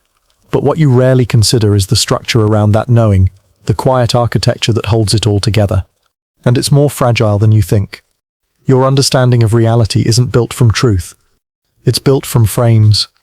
And those frames are made of stories, patterns, assumptions, internal agreements. Break the frame, and everything inside it begins to tremble. This is the fragile frame of understanding, the invisible boundary that makes the world make sense, until it doesn't. And when it doesn't, most people don't investigate the boundary. They panic, because we mistake the frame for the picture. We think the way we understand is the way things are. But it's not. It's just the version that survived your filtering, your beliefs, your upbringing. Imagine a painting, an abstract swirl of color and chaos. You place a frame around it. Suddenly it looks intentional, meaningful. The frame tells your eyes where to stop, where to look, where the story begins and ends. But what if that frame is cutting out something important? What if the whole picture is bigger than what you're allowing yourself to see? That's how understanding works. It doesn't reveal reality. It segments it. It edits it into digestible pieces. And you live in those pieces like they're everything. Cognitive scientists call this bounded rationality. Your mind's ability to make decisions is limited by the information it has, the time it has, and the mental framework it's built on. So what feels like understanding is often just coping, a neat model of a very messy world. And the danger? You forget it's a model. You think it's truth. This is why people argue over facts, why worldviews collide, why one person sees freedom where another sees threat. Because their frames are different. Not better, not worse, just differently constructed and equally invisible to the person who lives inside them. Take memory. You think your past is fixed, but your memories are framed, edited by mood, perspective and narrative. You highlight some moments, crop out others. You place a story around them, a meaning, a frame. This is when I became who I am. But the event didn't come with that meaning. You gave it that meaning. You built a frame and forgot that you built it. And now, that frame limits you. You avoid certain people, not because they're dangerous, but because they don't fit the version of yourself that you framed long ago. You dismiss certain ideas, not because they're untrue, but because they threaten the shape of your understanding. The more fragile the frame, the more viciously we defend it. That's why people get angry when their worldview is challenged. Not because they're evil, but because they're scared. Because if the frame breaks, the world might fall apart. But here's what you've been missing. You can build new frames. You don't have to protect the old one. You can say, maybe I was wrong. You can say, maybe I only knew part of the picture. You can say, maybe understanding isn't a destination, it's a lens I can change. This doesn't make your old frame useless. It just makes it limited. And once you realize that understanding is fragile, you stop clinging. You start observing. You begin to ask, What have I built this belief on? And then you listen. You listen for the crack in the frame, the contradiction you brushed aside, the truth you didn't want to face because it would mean redrawing the borders of your inner map. You see, understanding feels strong, but it's only strong as long as nothing unexpected enters. Once it does, once grief breaks the rules, once love defies the logic, once a dream doesn't come true and you don't collapse like you thought you would, you realize the frame wasn't protecting you. It was limiting you. It was keeping reality small, safe, predictable, but never true. So tonight, I'm not asking you to destroy your understanding.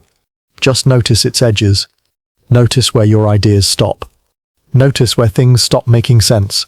And instead of turning away, stay. Breathe. Wait. Let the frame warp. Let the picture spill over.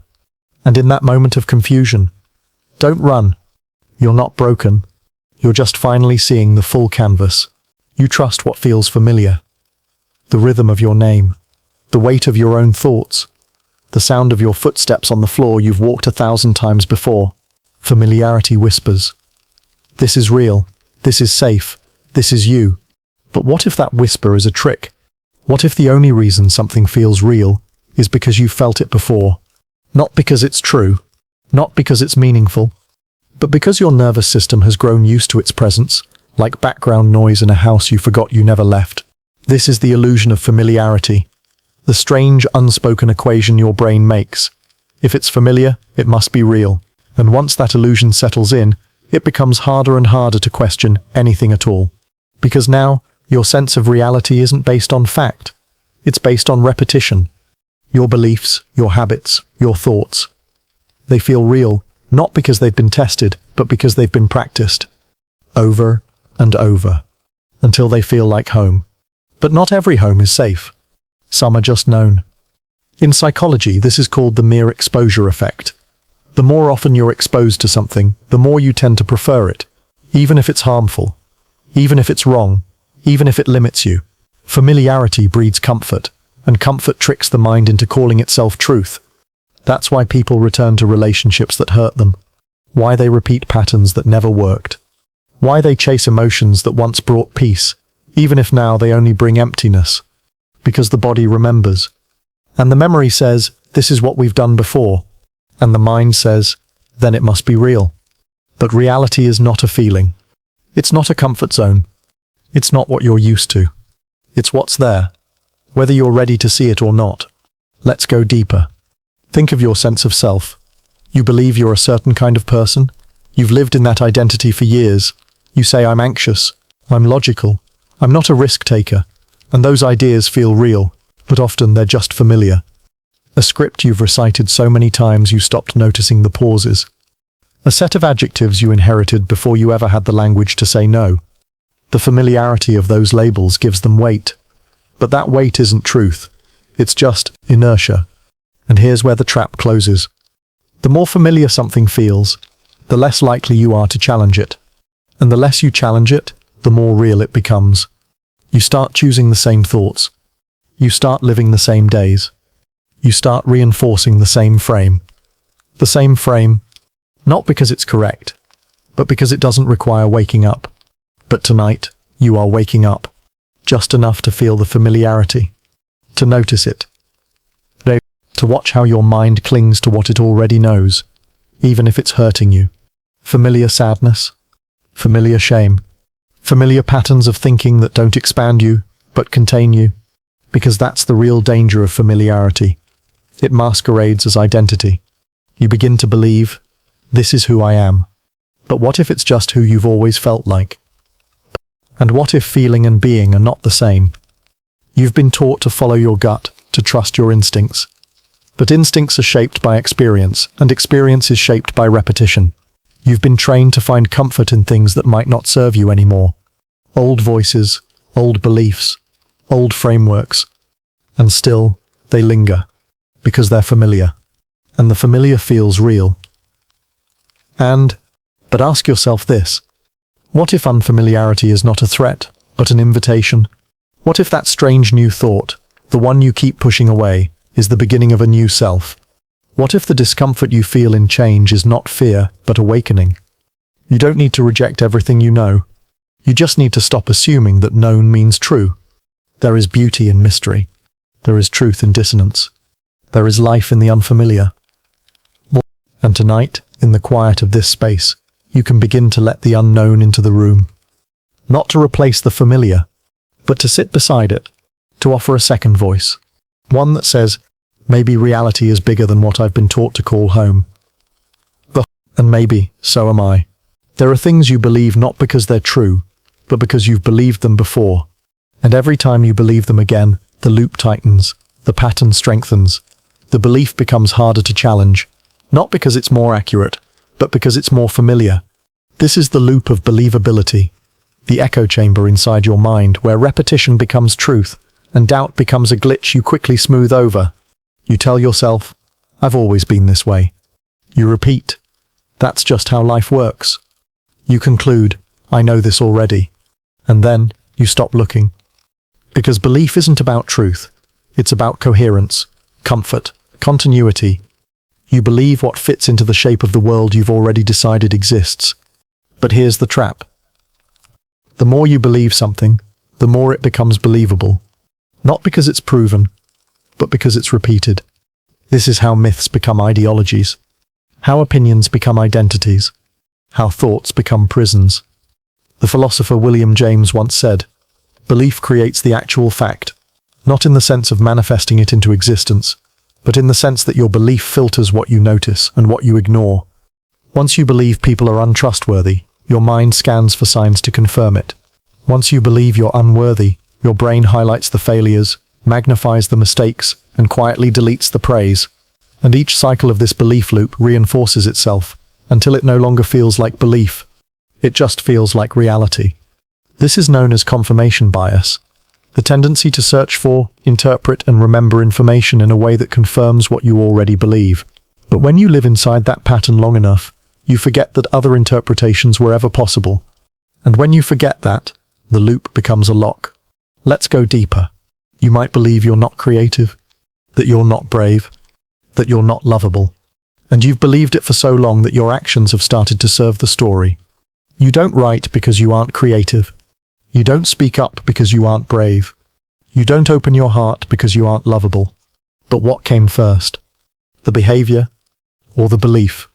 And if the belief is just a loop spinning in place, how do you step out of it? You start by noticing the repetition. How many times today did you tell yourself the same story? The same doubts? The same rules? The same tired inner monologue that makes you feel stuck, but also makes you feel safe? Because belief isn't just mental, it's emotional infrastructure. To stop believing something is to risk everything that belief held up. If you stop believing you're unworthy, what happens to the excuses? If you stop believing life has to be difficult, what happens to the identity you've built from struggle? If you stop believing you're stuck, do you have to start moving? That's the scary part. Sometimes the loop is what protects you from the unknown. It tells you who you are. It gives you a role to play. It gives the chaos a frame. But tonight, you can see the loop from the outside. You can feel how thought becomes belief. Belief becomes behavior. Behavior becomes evidence. And evidence becomes thought again. A perfect circle, but not a prison, unless you never notice it. And now, you've noticed it. Now you can ask, is this belief helping me grow? Or is it just helping me stay consistent with who I used to be? Because belief is not loyalty. You don't owe it your obedience. You can believe something for years and still change your mind. That's not weakness. That's evolution. So tonight, sit with a belief you've carried for too long. Trace it. Ask where it started. Ask who gave it to you. Ask what it's protecting. And then, pause. Ask, what if this isn't true anymore? As just asking that cracks the loop. Because loops feed on certainty. But you, right now, are stepping into curiosity. And that's how you begin to reclaim your freedom. One belief at a time. There's a part of your vision you can never see. No matter how wide you open your eyes, no matter how carefully you focus, there's always a blind spot. It's not a flaw. It's how your eyes are built. And yet, you never notice it. Because your brain fills it in. Automatically, seamlessly. You think you're seeing the whole picture, but part of it is an illusion. Now imagine that your mind works the same way, because it does. This is the science of blind spots, the study of how your brain hides parts of reality to preserve the illusion of understanding. Not because it's broken, but because it's efficient. Because sometimes the truth would slow you down. Your perception doesn't record everything. It reconstructs. It predicts. It edits. It assumes. And whatever doesn't fit into the frame your mind has built, it vanishes. Not dramatically, not violently, just quietly. Not violently, just quietly. It's gone before you ever know it was there. In psychology, this is called inattentional blindness, the failure to see something right in front of you because your attention is elsewhere. Think of the famous gorilla experiment. Participants were told to count basketball passes. Midway through, a person in a gorilla suit walks into frame. Many viewers never see it. Not because their eyes failed, but because their minds filtered it out. That's what blind spots are made of. Not darkness, but focus. And focus, while useful, is also dangerous, because it decides what's real. And once something falls outside your focus, it might as well not exist.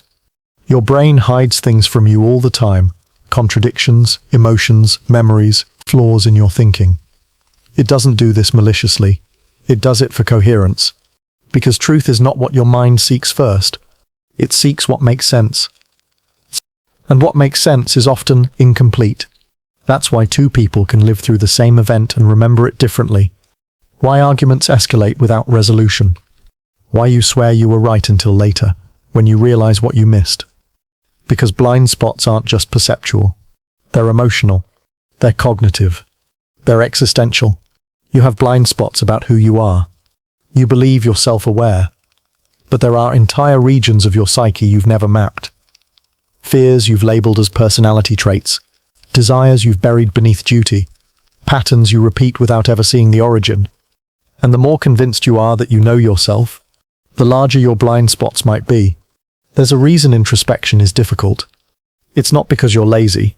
It's because every layer you peel back risks exposing something the mind has worked hard to keep hidden. And yet, paradoxically, that's where your growth lives. In the places you can't see. Not because they're gone, but because you've never learned how to look.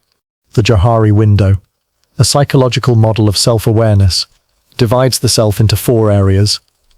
What you know about yourself and others know too.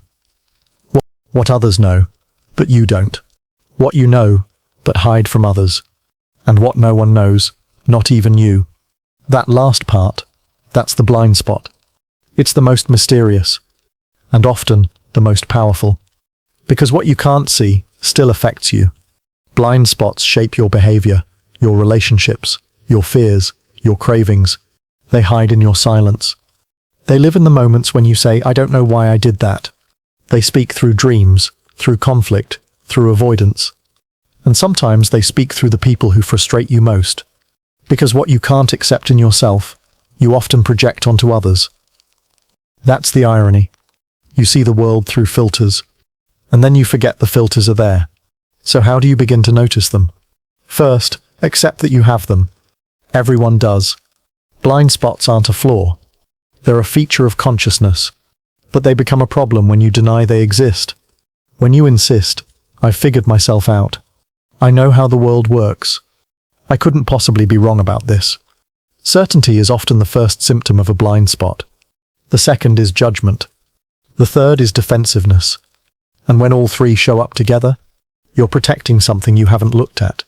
And that's okay. Because tonight, you're learning to look. Not for what's obvious, but for what's missing. You're listening for the part of you that's been waiting patiently in the dark. The memory you avoid. The emotion you ignore. The belief you never questioned. Not to shame yourself, but to complete yourself. Because you are not whole until you can sit with every part of your mind, even the ones you can't yet see.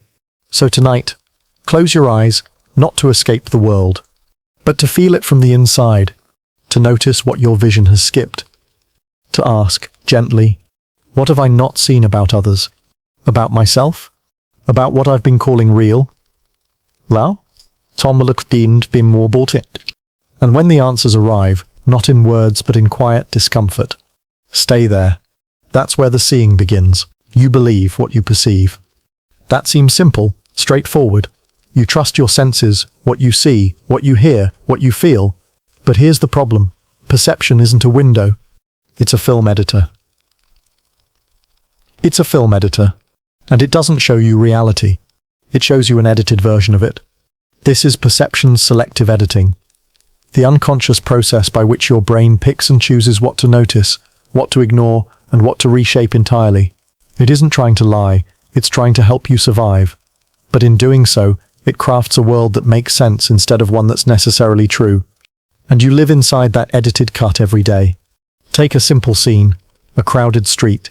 You see a few faces, hear a few sounds, smell one scent. But in that same moment, thousands of other details go unnoticed. The shape of a stranger's shadow, the flicker of light in a store window, the color of the car that passed behind you. Your brain filters it all out before you even get the chance to decide what matters. Because that's how perception works. It's not passive. It's curatorial. And what it edits out becomes invisible. In neuroscience, this process is known as attentional selection. Your brain has limited bandwidth. It can't process everything. So it prioritizes based on your beliefs, your mood, your history, your goals. You literally see more of what you expect to see. And the rest? It's cut from the real. But what if what's missing was what mattered? What if the thing you didn't notice, the hesitation in a friend's voice, the change in your own tone, the question you never let yourself finish, was the key to a truth you've never reached? Perception is not a recording device. It's a storyteller. And like all storytellers, it edits for clarity. But clarity is not the same as accuracy. And what makes a good story doesn't always make an honest one. You edit the world through language. You don't see light refracting at 475 nanometers. You see blue. You don't see complex emotional facial tension. You see anger. And once the label is applied, your perception snaps into place.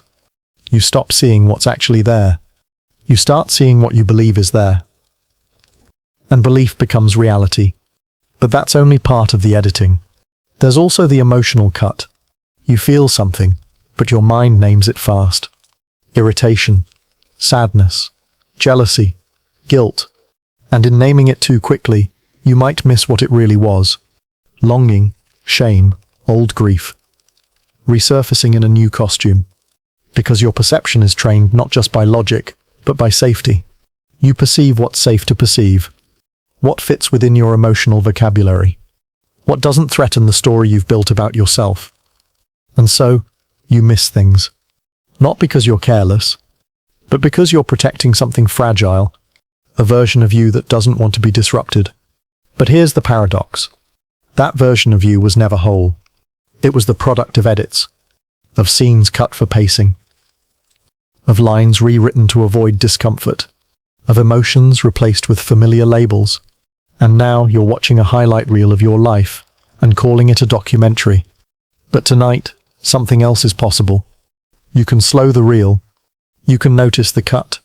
You can ask, what didn't I see? What did I almost feel but suppress? What question rose in me, but never made it to the surface? What truth have I edited out of my perception, because it didn't match the script? This is not a demand for perfection. You can't perceive everything, but you can become aware of the editing, and that awareness changes the story. You start to recognize that your vision is shaped by where you've been, that your interpretation of others is shaped by your wounds, that your reading of reality is always being cut and scored like a film. But what if you could watch the raw footage, even just for a second? What would you see? Maybe someone you judged harshly was trying to protect themselves. Maybe a moment you dismissed as unimportant was a turning point. Maybe a thought you keep having isn't random. It's a buried invitation to go deeper. Perception edits for simplicity. But you are not simple. You are layered, contradictory, multidimensional. And sometimes, truth doesn't live in what you can see clearly. It lives in the noise, the blur, the emotion you couldn't name, the pattern that didn't make sense at the time. Tonight, give yourself permission to pause the edit, to sit with the uncut version of your reality. It may not be clean, but it will be real. And in that reality, you may begin to see not just the world, but yourself, unfiltered, unrevised, and finally, whole. Noticing sounds easy. You think you're doing it all the time when you check your phone, glance at someone's face, feel the weather shift.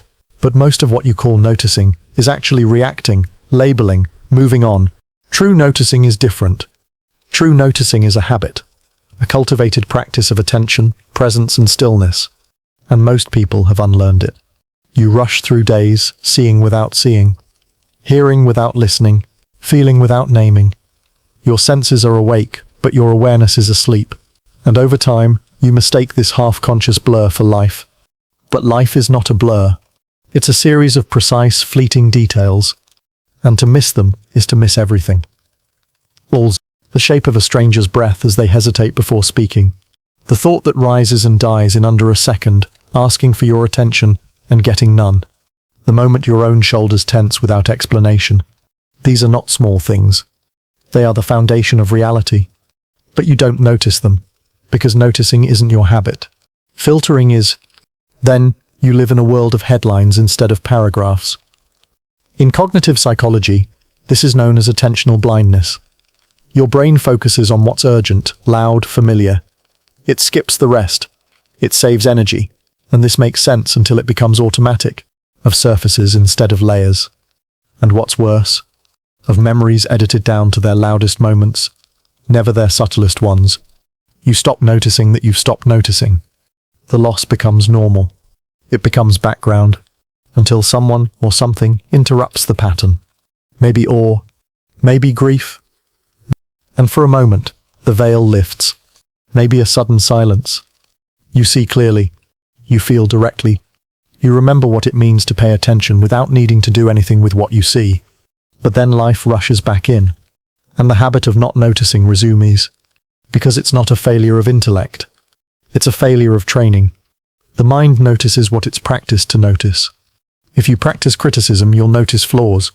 If you practice fear, you'll notice threats. If you practice control, you'll notice everything you can't fix. If you practice curiosity, but if you practice stillness, if you practice noticing for the sake of noticing, you start catching the soft moments. Something begins to shift. The glances between sentences, the voice inside that says not this again, before you reach for the same old habit, the quiet ache in your chest before a decision. You just weren't looking. This is the gift of mindful awareness, not as a trend, not as a productivity tool, but as a radical act of returning to the raw data of being alive. You start to realize your reality wasn't missing depth. It gives you clarity. It doesn't give you answers. And clarity is what you've been craving all along. Not by doing more, but by doing less. Here's how the habit begins. You stop multitasking conversations. You pause before responding. You name your emotions, not to control them, but to greet them. You feel hunger and ask, where is this coming from? You notice an impulse to escape, and instead of escaping, you stay, just for one breath. And then another, and then another, until staying becomes easier than running. Until noticing becomes more natural than reacting, not in chaos. And suddenly, the world becomes louder in a different way.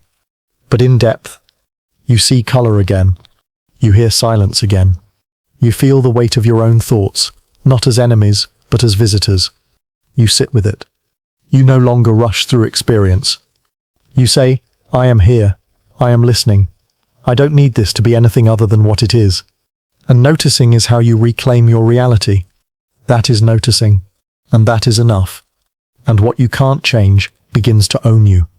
Because what you don't notice, you can't change. So tonight, practice. Notice your breathing. Not to control it. Just to feel it. Notice the patterns in your thoughts. Not to analyze them. Just to observe. Notice the way this very moment makes you feel. Not to fix it. Just to name it. Because noticing is not a task. It's a way of coming home. And maybe that's what you've been missing. Not more stimulation. Not more insight. Just the habit of being where you already are. Some give you direction. Some questions give you clarity. But some rare ones don't give you anything at all. They take They unmake. They peel back the layers of thought, belief, and identity, not to offer answers, but to leave you staring into the strange open space where answers used to live. These are the questions that undo you, and once asked, they never really leave. You might try to forget them, bury them beneath productivity, numb them with entertainment, drown them in certainty, but they wait, quietly, patiently, because their job is not to break you. It's to reveal that the version of you they undo was already incomplete. These aren't the questions you read in books. They arrive differently, often during silence, often when you're alone enough to hear the whisper behind your louder thoughts, often when something stops making sense. What if what I'm chasing isn't what I want? What if I've been wrong about myself? What if the story I tell about who I am was written by someone else? They unfasten the furniture of your identity. They shift the floor beneath your story. These questions don't offer comfort, because to even ask them is to admit that something stable might not be as solid as it once seemed. And you feel it, not as fear exactly, but as vertigo. And yet we avoid these questions not because they're dangerous, but because they're true. They make no promises. They aim straight at the scaffolding. They offer no explanations. They simply ask, what is left if this no longer holds? And that question is a key, a knife, a mirror. A mirror, you might think you're someone who questions things, but most of your questions stay within the boundaries of what's safe to ask. They don't challenge your foundation. They don't threaten your narrative. They don't invite collapse. They don't stay in the mind. They aren't safe. But the questions that undo you, they drop into the body. They hum in your bones. They change how you walk, how you speak, how you listen. How you listen, only with surrender, because you can't answer them, not with language. And that's why they're sacred. Because to be undone is not to be broken. It's to be returned to something more honest, more fluid, more open. Think of the monk who gives up their name, the scientist who abandons a lifelong theory. These are not acts of defeat. The artist who destroys their own painting. They are acts of unbecoming, to make room for something truer than certainty, to build conclusions, to stabilize your self-concept. And you've been taught to collect knowledge. But maybe the most honest thing you can do right now is let go. Let go of trying to finish the sentence. Let go of needing to be right. Let the question hang, unfinished, echoing. So here, in this space, I offer you not more clarity, but more mystery. Because real transformation begins where the mind stops insisting. What if your purpose isn't to find yourself, but to dissolve into the moment? What if this isn't all there is? What if love is not something you earn, but something that was never gone? These questions do not end with punctuation. What if the person you think you are is just the shadow of a deeper presence you've never fully met? They end with silence. And in that silence, the undoing begins. Let it. Let the old self tremble. Let the belief collapse. Not because you're lost. Let the roles you've outgrown fall away. But because you're making space. It will be a new kind of question. And what comes next will not be an answer. One that doesn't undo you, but invites you to begin again. Doubt is the villain in most stories. It's the hesitation that delays action.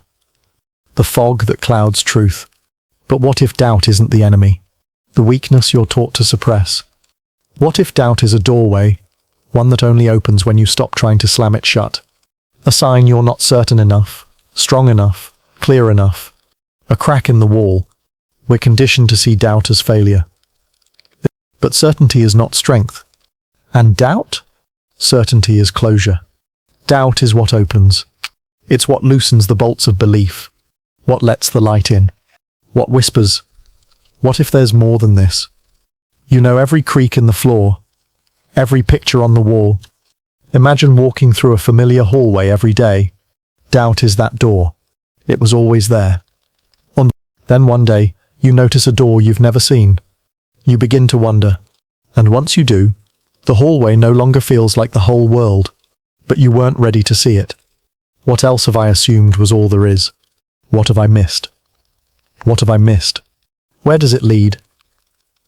But it promises depth. It doesn't promise safety. Doubt isn't comfortable.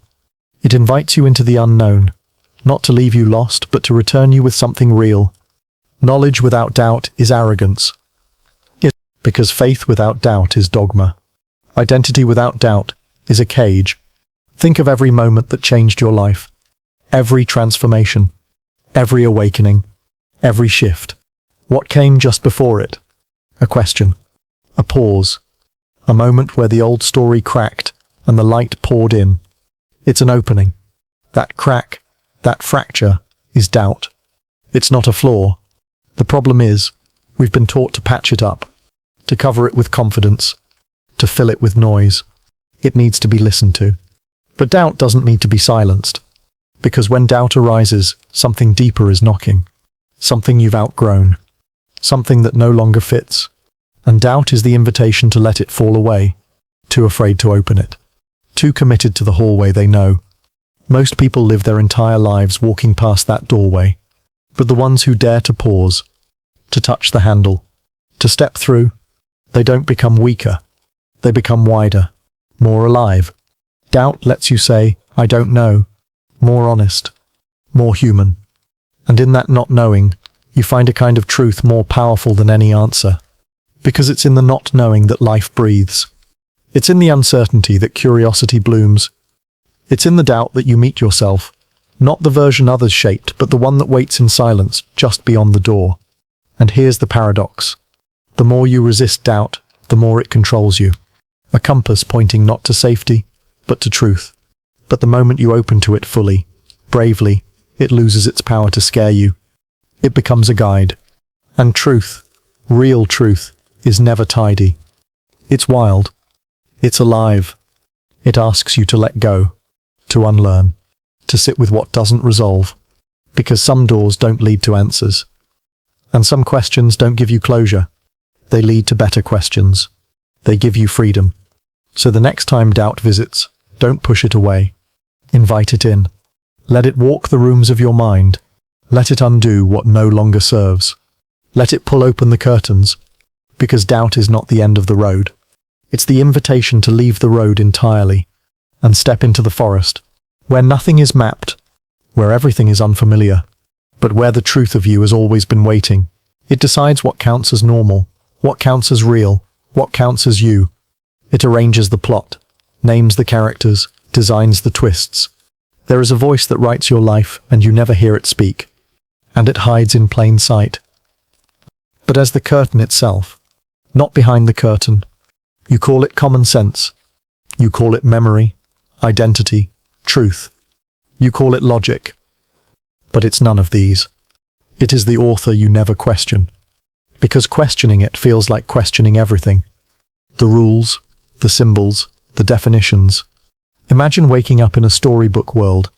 Everything around you makes sense, because you were born into its grammar. So you assume they're true. You inherited them. You never chose them. You mistake fluency for fact. But what if your reality isn't written in ink? What if it's written in assumption? Not maliciously, not manipulatively, just quietly, invisibly, and deeply. Through language, through repetition. Through every lesson you never realized was a lesson. The hidden author is not a person. It's the values embedded in what's rewarded, what's punished, what's praised. It's the system of meanings behind every word you use. And here's the part that twists the mind. It's the pattern behind your choices before you even know you've chosen. You're not just the reader. You're not just the character. You're also the co-author. But only if you remember. Only if you look up from the page. Is the moment you realize it can be rewritten. Because the moment you realize the story is written, but most never do. They stay inside the margins. They fear the blank page more than the prison of predictability. So they live their whole lives inside chapters they didn't mean to choose. They fall in love on cue. They suffer by script. And they never ask. They justify their pain because the plot demands it. Who wrote this? Not the surface answer. Not society or parents or culture. But the deeper answer. The architecture of reality that tells you what's possible. What's desirable. What's forbidden. You've absorbed it. And you've become fluent in its tongue. Even now, as you listen to these words, the hidden author is shaping what you're allowed to believe, Because the author doesn't forbid. By comfort, not by censorship. It suggests. It makes certain ideas feel like home, and others feel like threats. It nudges. And so, over time, you stop thinking you're being told a story. You start thinking this is reality. But the most radical act of awakening is to pause and whisper, what if none of this is true?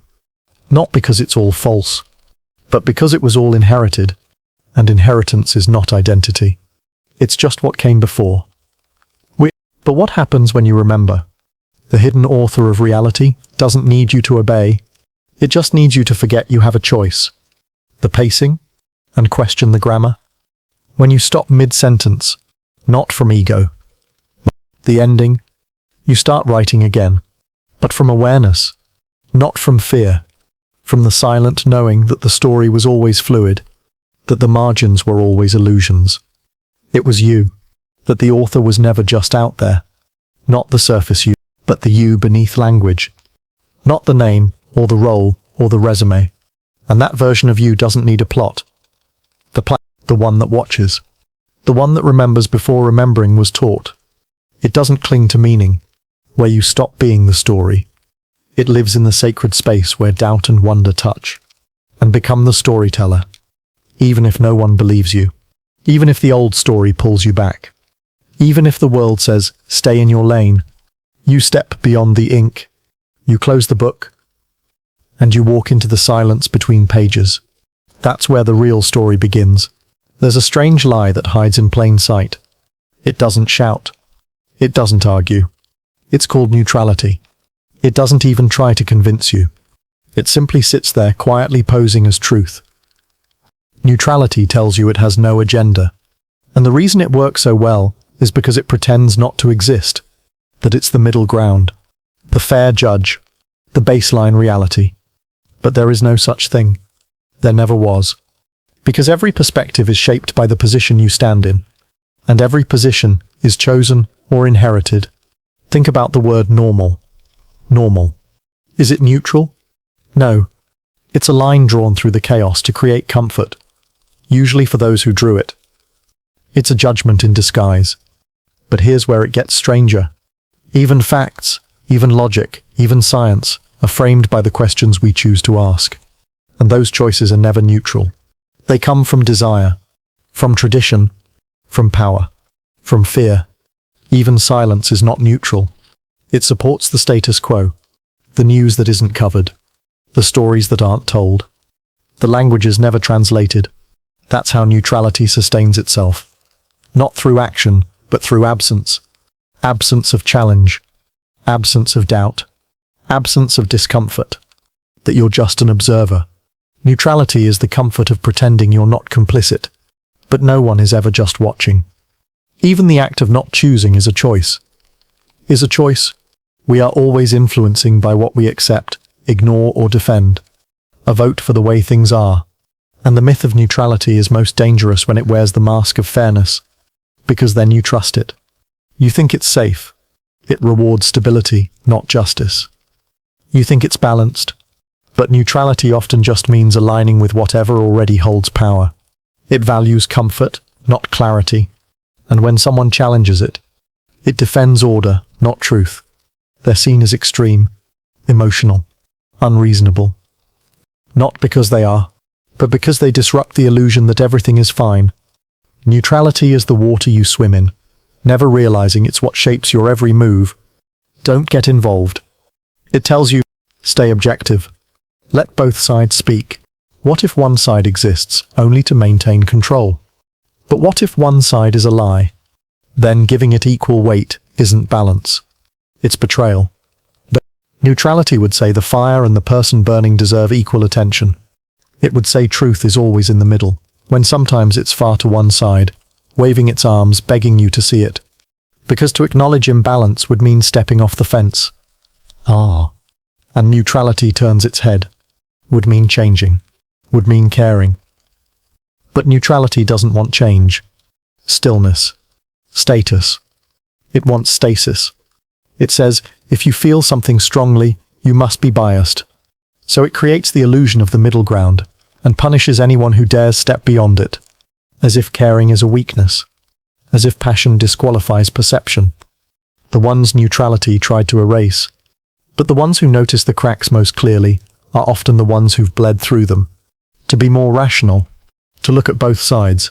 So if you've ever been told to calm down, ask yourself, whose comfort does this serve? Whose truth gets silenced? It's the refusal to face truth. Whose reality gets written? Because neutrality is not truth. And in a world built from unquestioned assumptions, it says, neutrality is the glue that keeps the illusion intact. Don't ask too much. Don't dig too deep. Don't feel too hard. But you're here because neutrality stopped working. You're here because you sensed the stillness was fake. You felt the lie beneath the line, and you started to question it all. You noticed the silence was screaming. That is not extremism. That is awakening.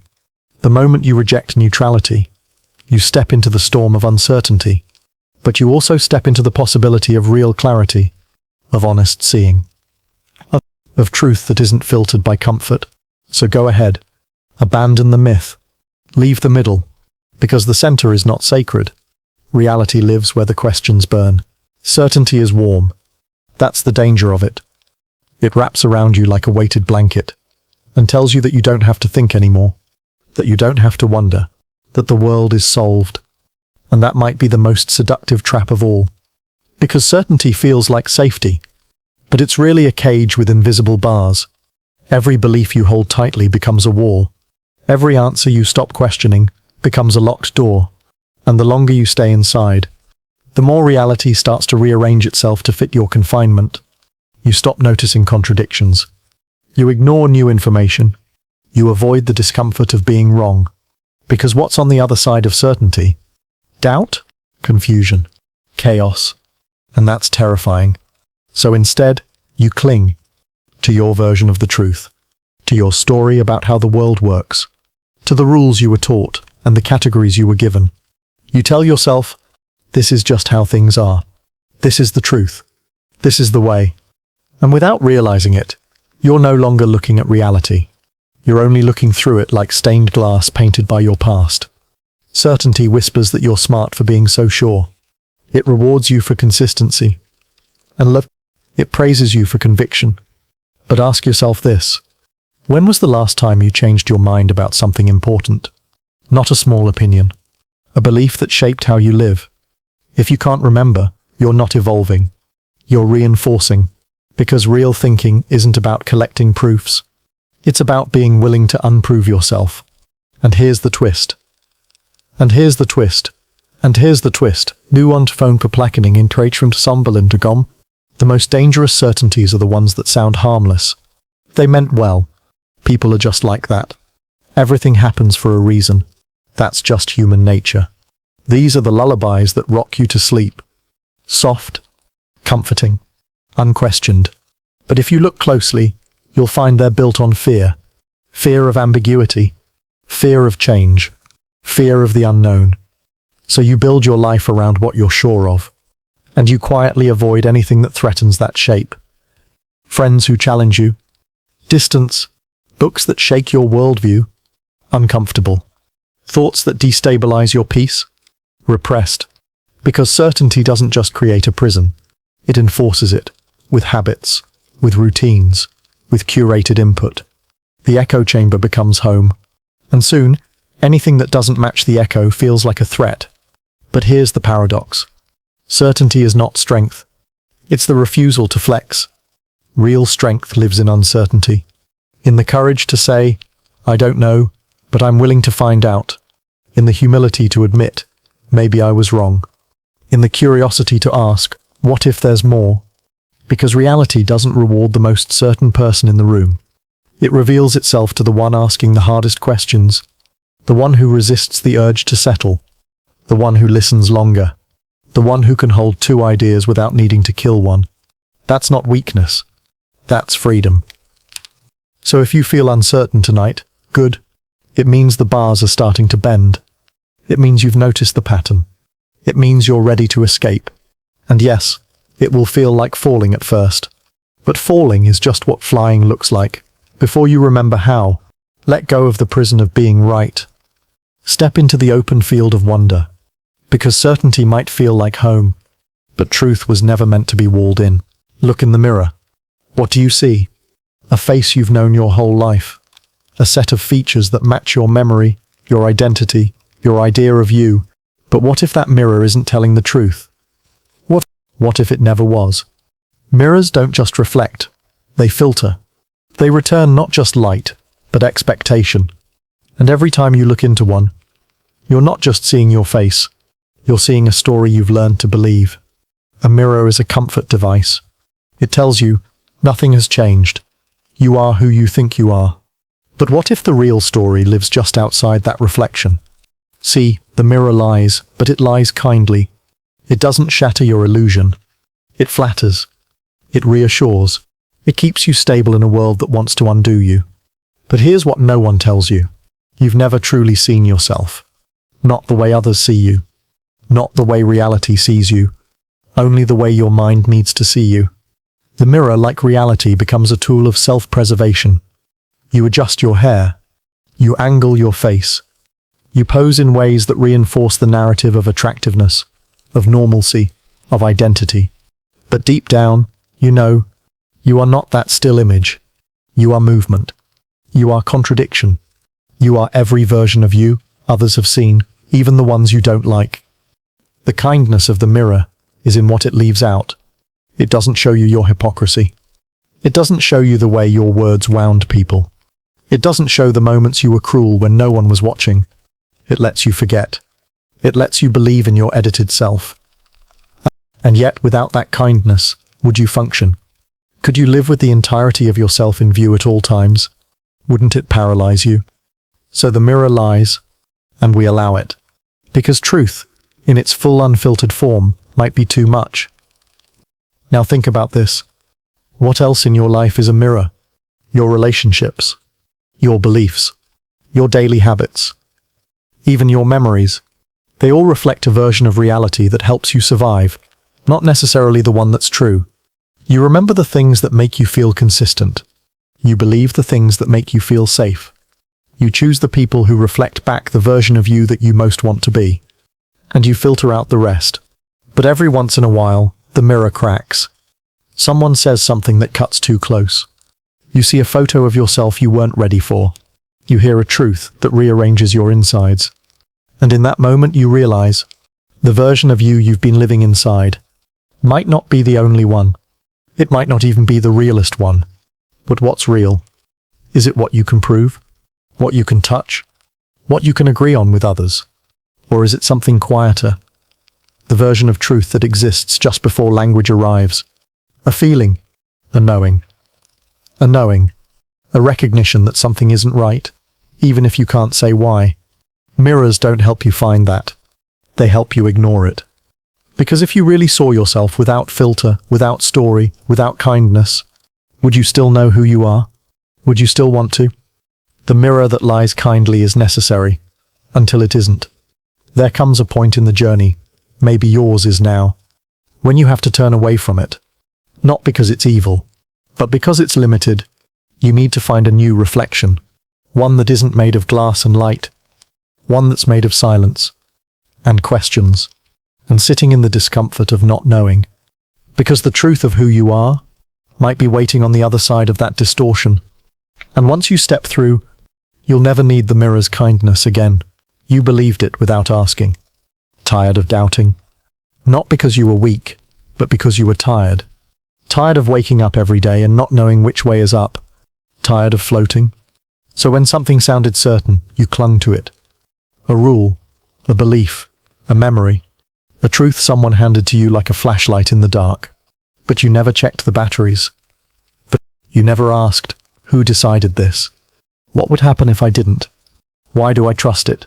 Unnoticed, unquestioned. That's the strange thing about truth.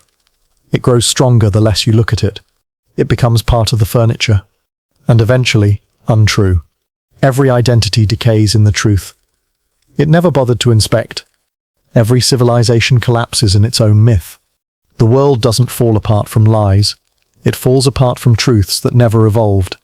And maybe, so do we. You think you know what love is. You think you know what's fair, what's right, what's real. You think you know what you're capable of. But when you trace those thoughts back, they come from teachers, from culture, from stories. Not from you.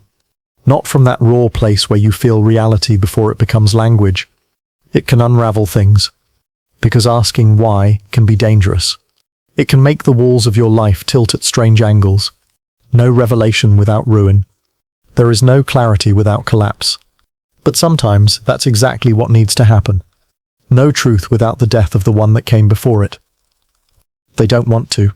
And most people, they never reach that stage. They keep patching up the old truth. Painting over it. Holding it together with rituals and routines. But you're different. You're still here. Still listening. That's not weakness. That's not confusion. Still following the sound of something cracking underneath the silence. And it's sacred. That's the beginning of your collapse. Because the collapse of an unquestioned truth is not the end of you. It's the beginning of the real you. The one who doesn't outsource meaning. The one who doesn't need permission to think.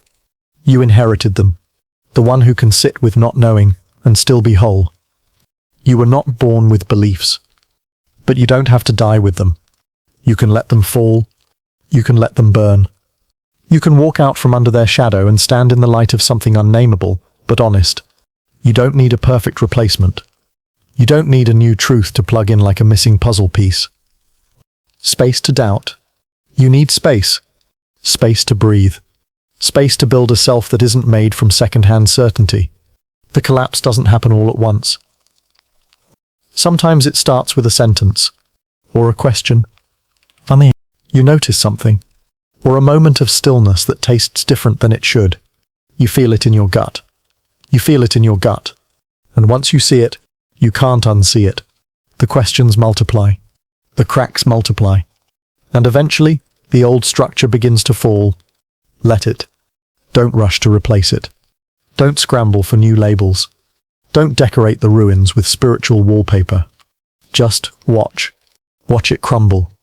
And as it falls, ask yourself, what part of me was hiding behind that truth? What was I afraid to lose?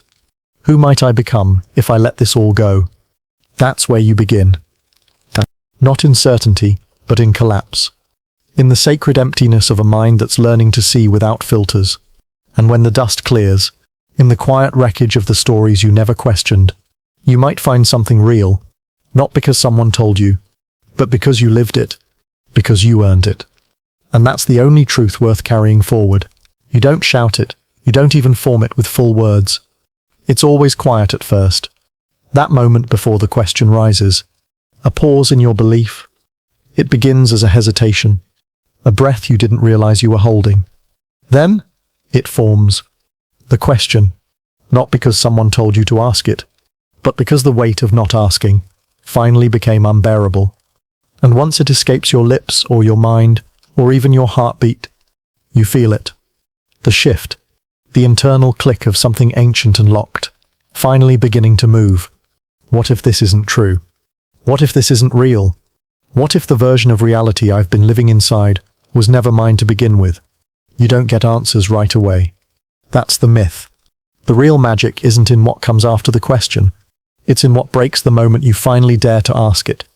The floor you stood on becomes less solid. The ceiling that always felt too low begins to rise. The walls around your identity start to fade. You start to notice things. In conversations, in memories, in the mirror. Things that were always there, but now they feel wrong. But when you finally ask the forbidden question, the one you avoided all your life, but because you did, not because they changed, you realize how many other questions were buried underneath it. Dozens. There are hundreds. And the more you ask, the clearer the illusion becomes. A forest of silent inquiries you've never dared walk through. You start to see how much of your world was built by inheritance, not investigation. How many of your beliefs were inherited out of fear? How many of your behaviors were strategies for approval? How much of your personality was just survival? But here's the hard part. There's no going back. Once the question is asked, the old version of you begins to unravel. Not immediately, but steadily. Pull long enough, and the whole thing falls apart, the way a thread loosens from a tightly woven cloth. And that's terrifying. We are taught to fear it, because we are not taught to love the unraveling. But maybe that's the most important thing you can do in this life. Unravel what was never yours. Not recklessly, not destructively, but truthfully, because the question doesn't destroy. It reveals. But it will also be honest. What you see in that revelation might be painful. And honesty, finally, is the thing that sets you free. Not the comfort of the old truth. Not the applause of those who never questioned. Not the safety of being seen as normal. But the raw, disorienting, beautiful moment of awakening. It's the invitation. The question is not the end. To become a different version of yourself. To build your mind on foundations you chose. To meet reality on its own terms, not just the terms you were handed. You'll find others who are asking too. Softly, bravely, patiently. And if you keep asking, and you'll realize you're not alone. There is a whole world on the other side of the question. Not filled with answers, but filled with awareness. Awareness of the filters. Awareness of the frameworks. When you finally ask, the story doesn't end. Awareness of the you that existed before the story. It begins. It was never about the answer. It was never even about the question. It was about the refusal. What you didn't ask. What you didn't notice. What you learned to dismiss before your own thoughts could reach it. The quiet, unexamined refusal that shaped the edges of your world. That's where your reality was built. And you've walked through 30 rooms of this strange house now. Not in the stories you were told, but in the blind spots you learned to keep. Each one peeled away a layer. Each one pointed not to the grand illusion out there, but to the subtle decision in here. To stay certain. To stay comfortable. To stay safe. But safety was never neutral. Comfort was never free. And certainty was never honest. They became the structure, because the things you refused to question didn't disappear. They became you. They became the echo in your thoughts, the shadow behind your preferences, the shape of your beliefs. And now, as you sit in this moment, maybe in the stillness of a dark room, or the fading hum of a screen, you can feel it, can't you? That shift. That pull. That faint sense that the ground beneath your reality has moved. You don't have to panic, but you do have to look. You don't have to tear it all down. Somewhere along this journey, a part of you began to remember that reality is not a fixed thing handed down to you like a finished puzzle, because the cost of refusing is greater than the fear of knowing. It's a mirror. It's a loop. It's a map written in vanishing ink, and it only appears solid when you stop asking. But now you know the truth. The question is not a crack in reality. So when the world feels too stable, too polished, too sure, ask again. It's the doorway. Ask softly. Ask bravely. Ask knowing the answer might never come, but that the asking itself will change you. And maybe, just maybe, that's all you ever needed. To begin again. To what you finally dared to see. From what you refused to question.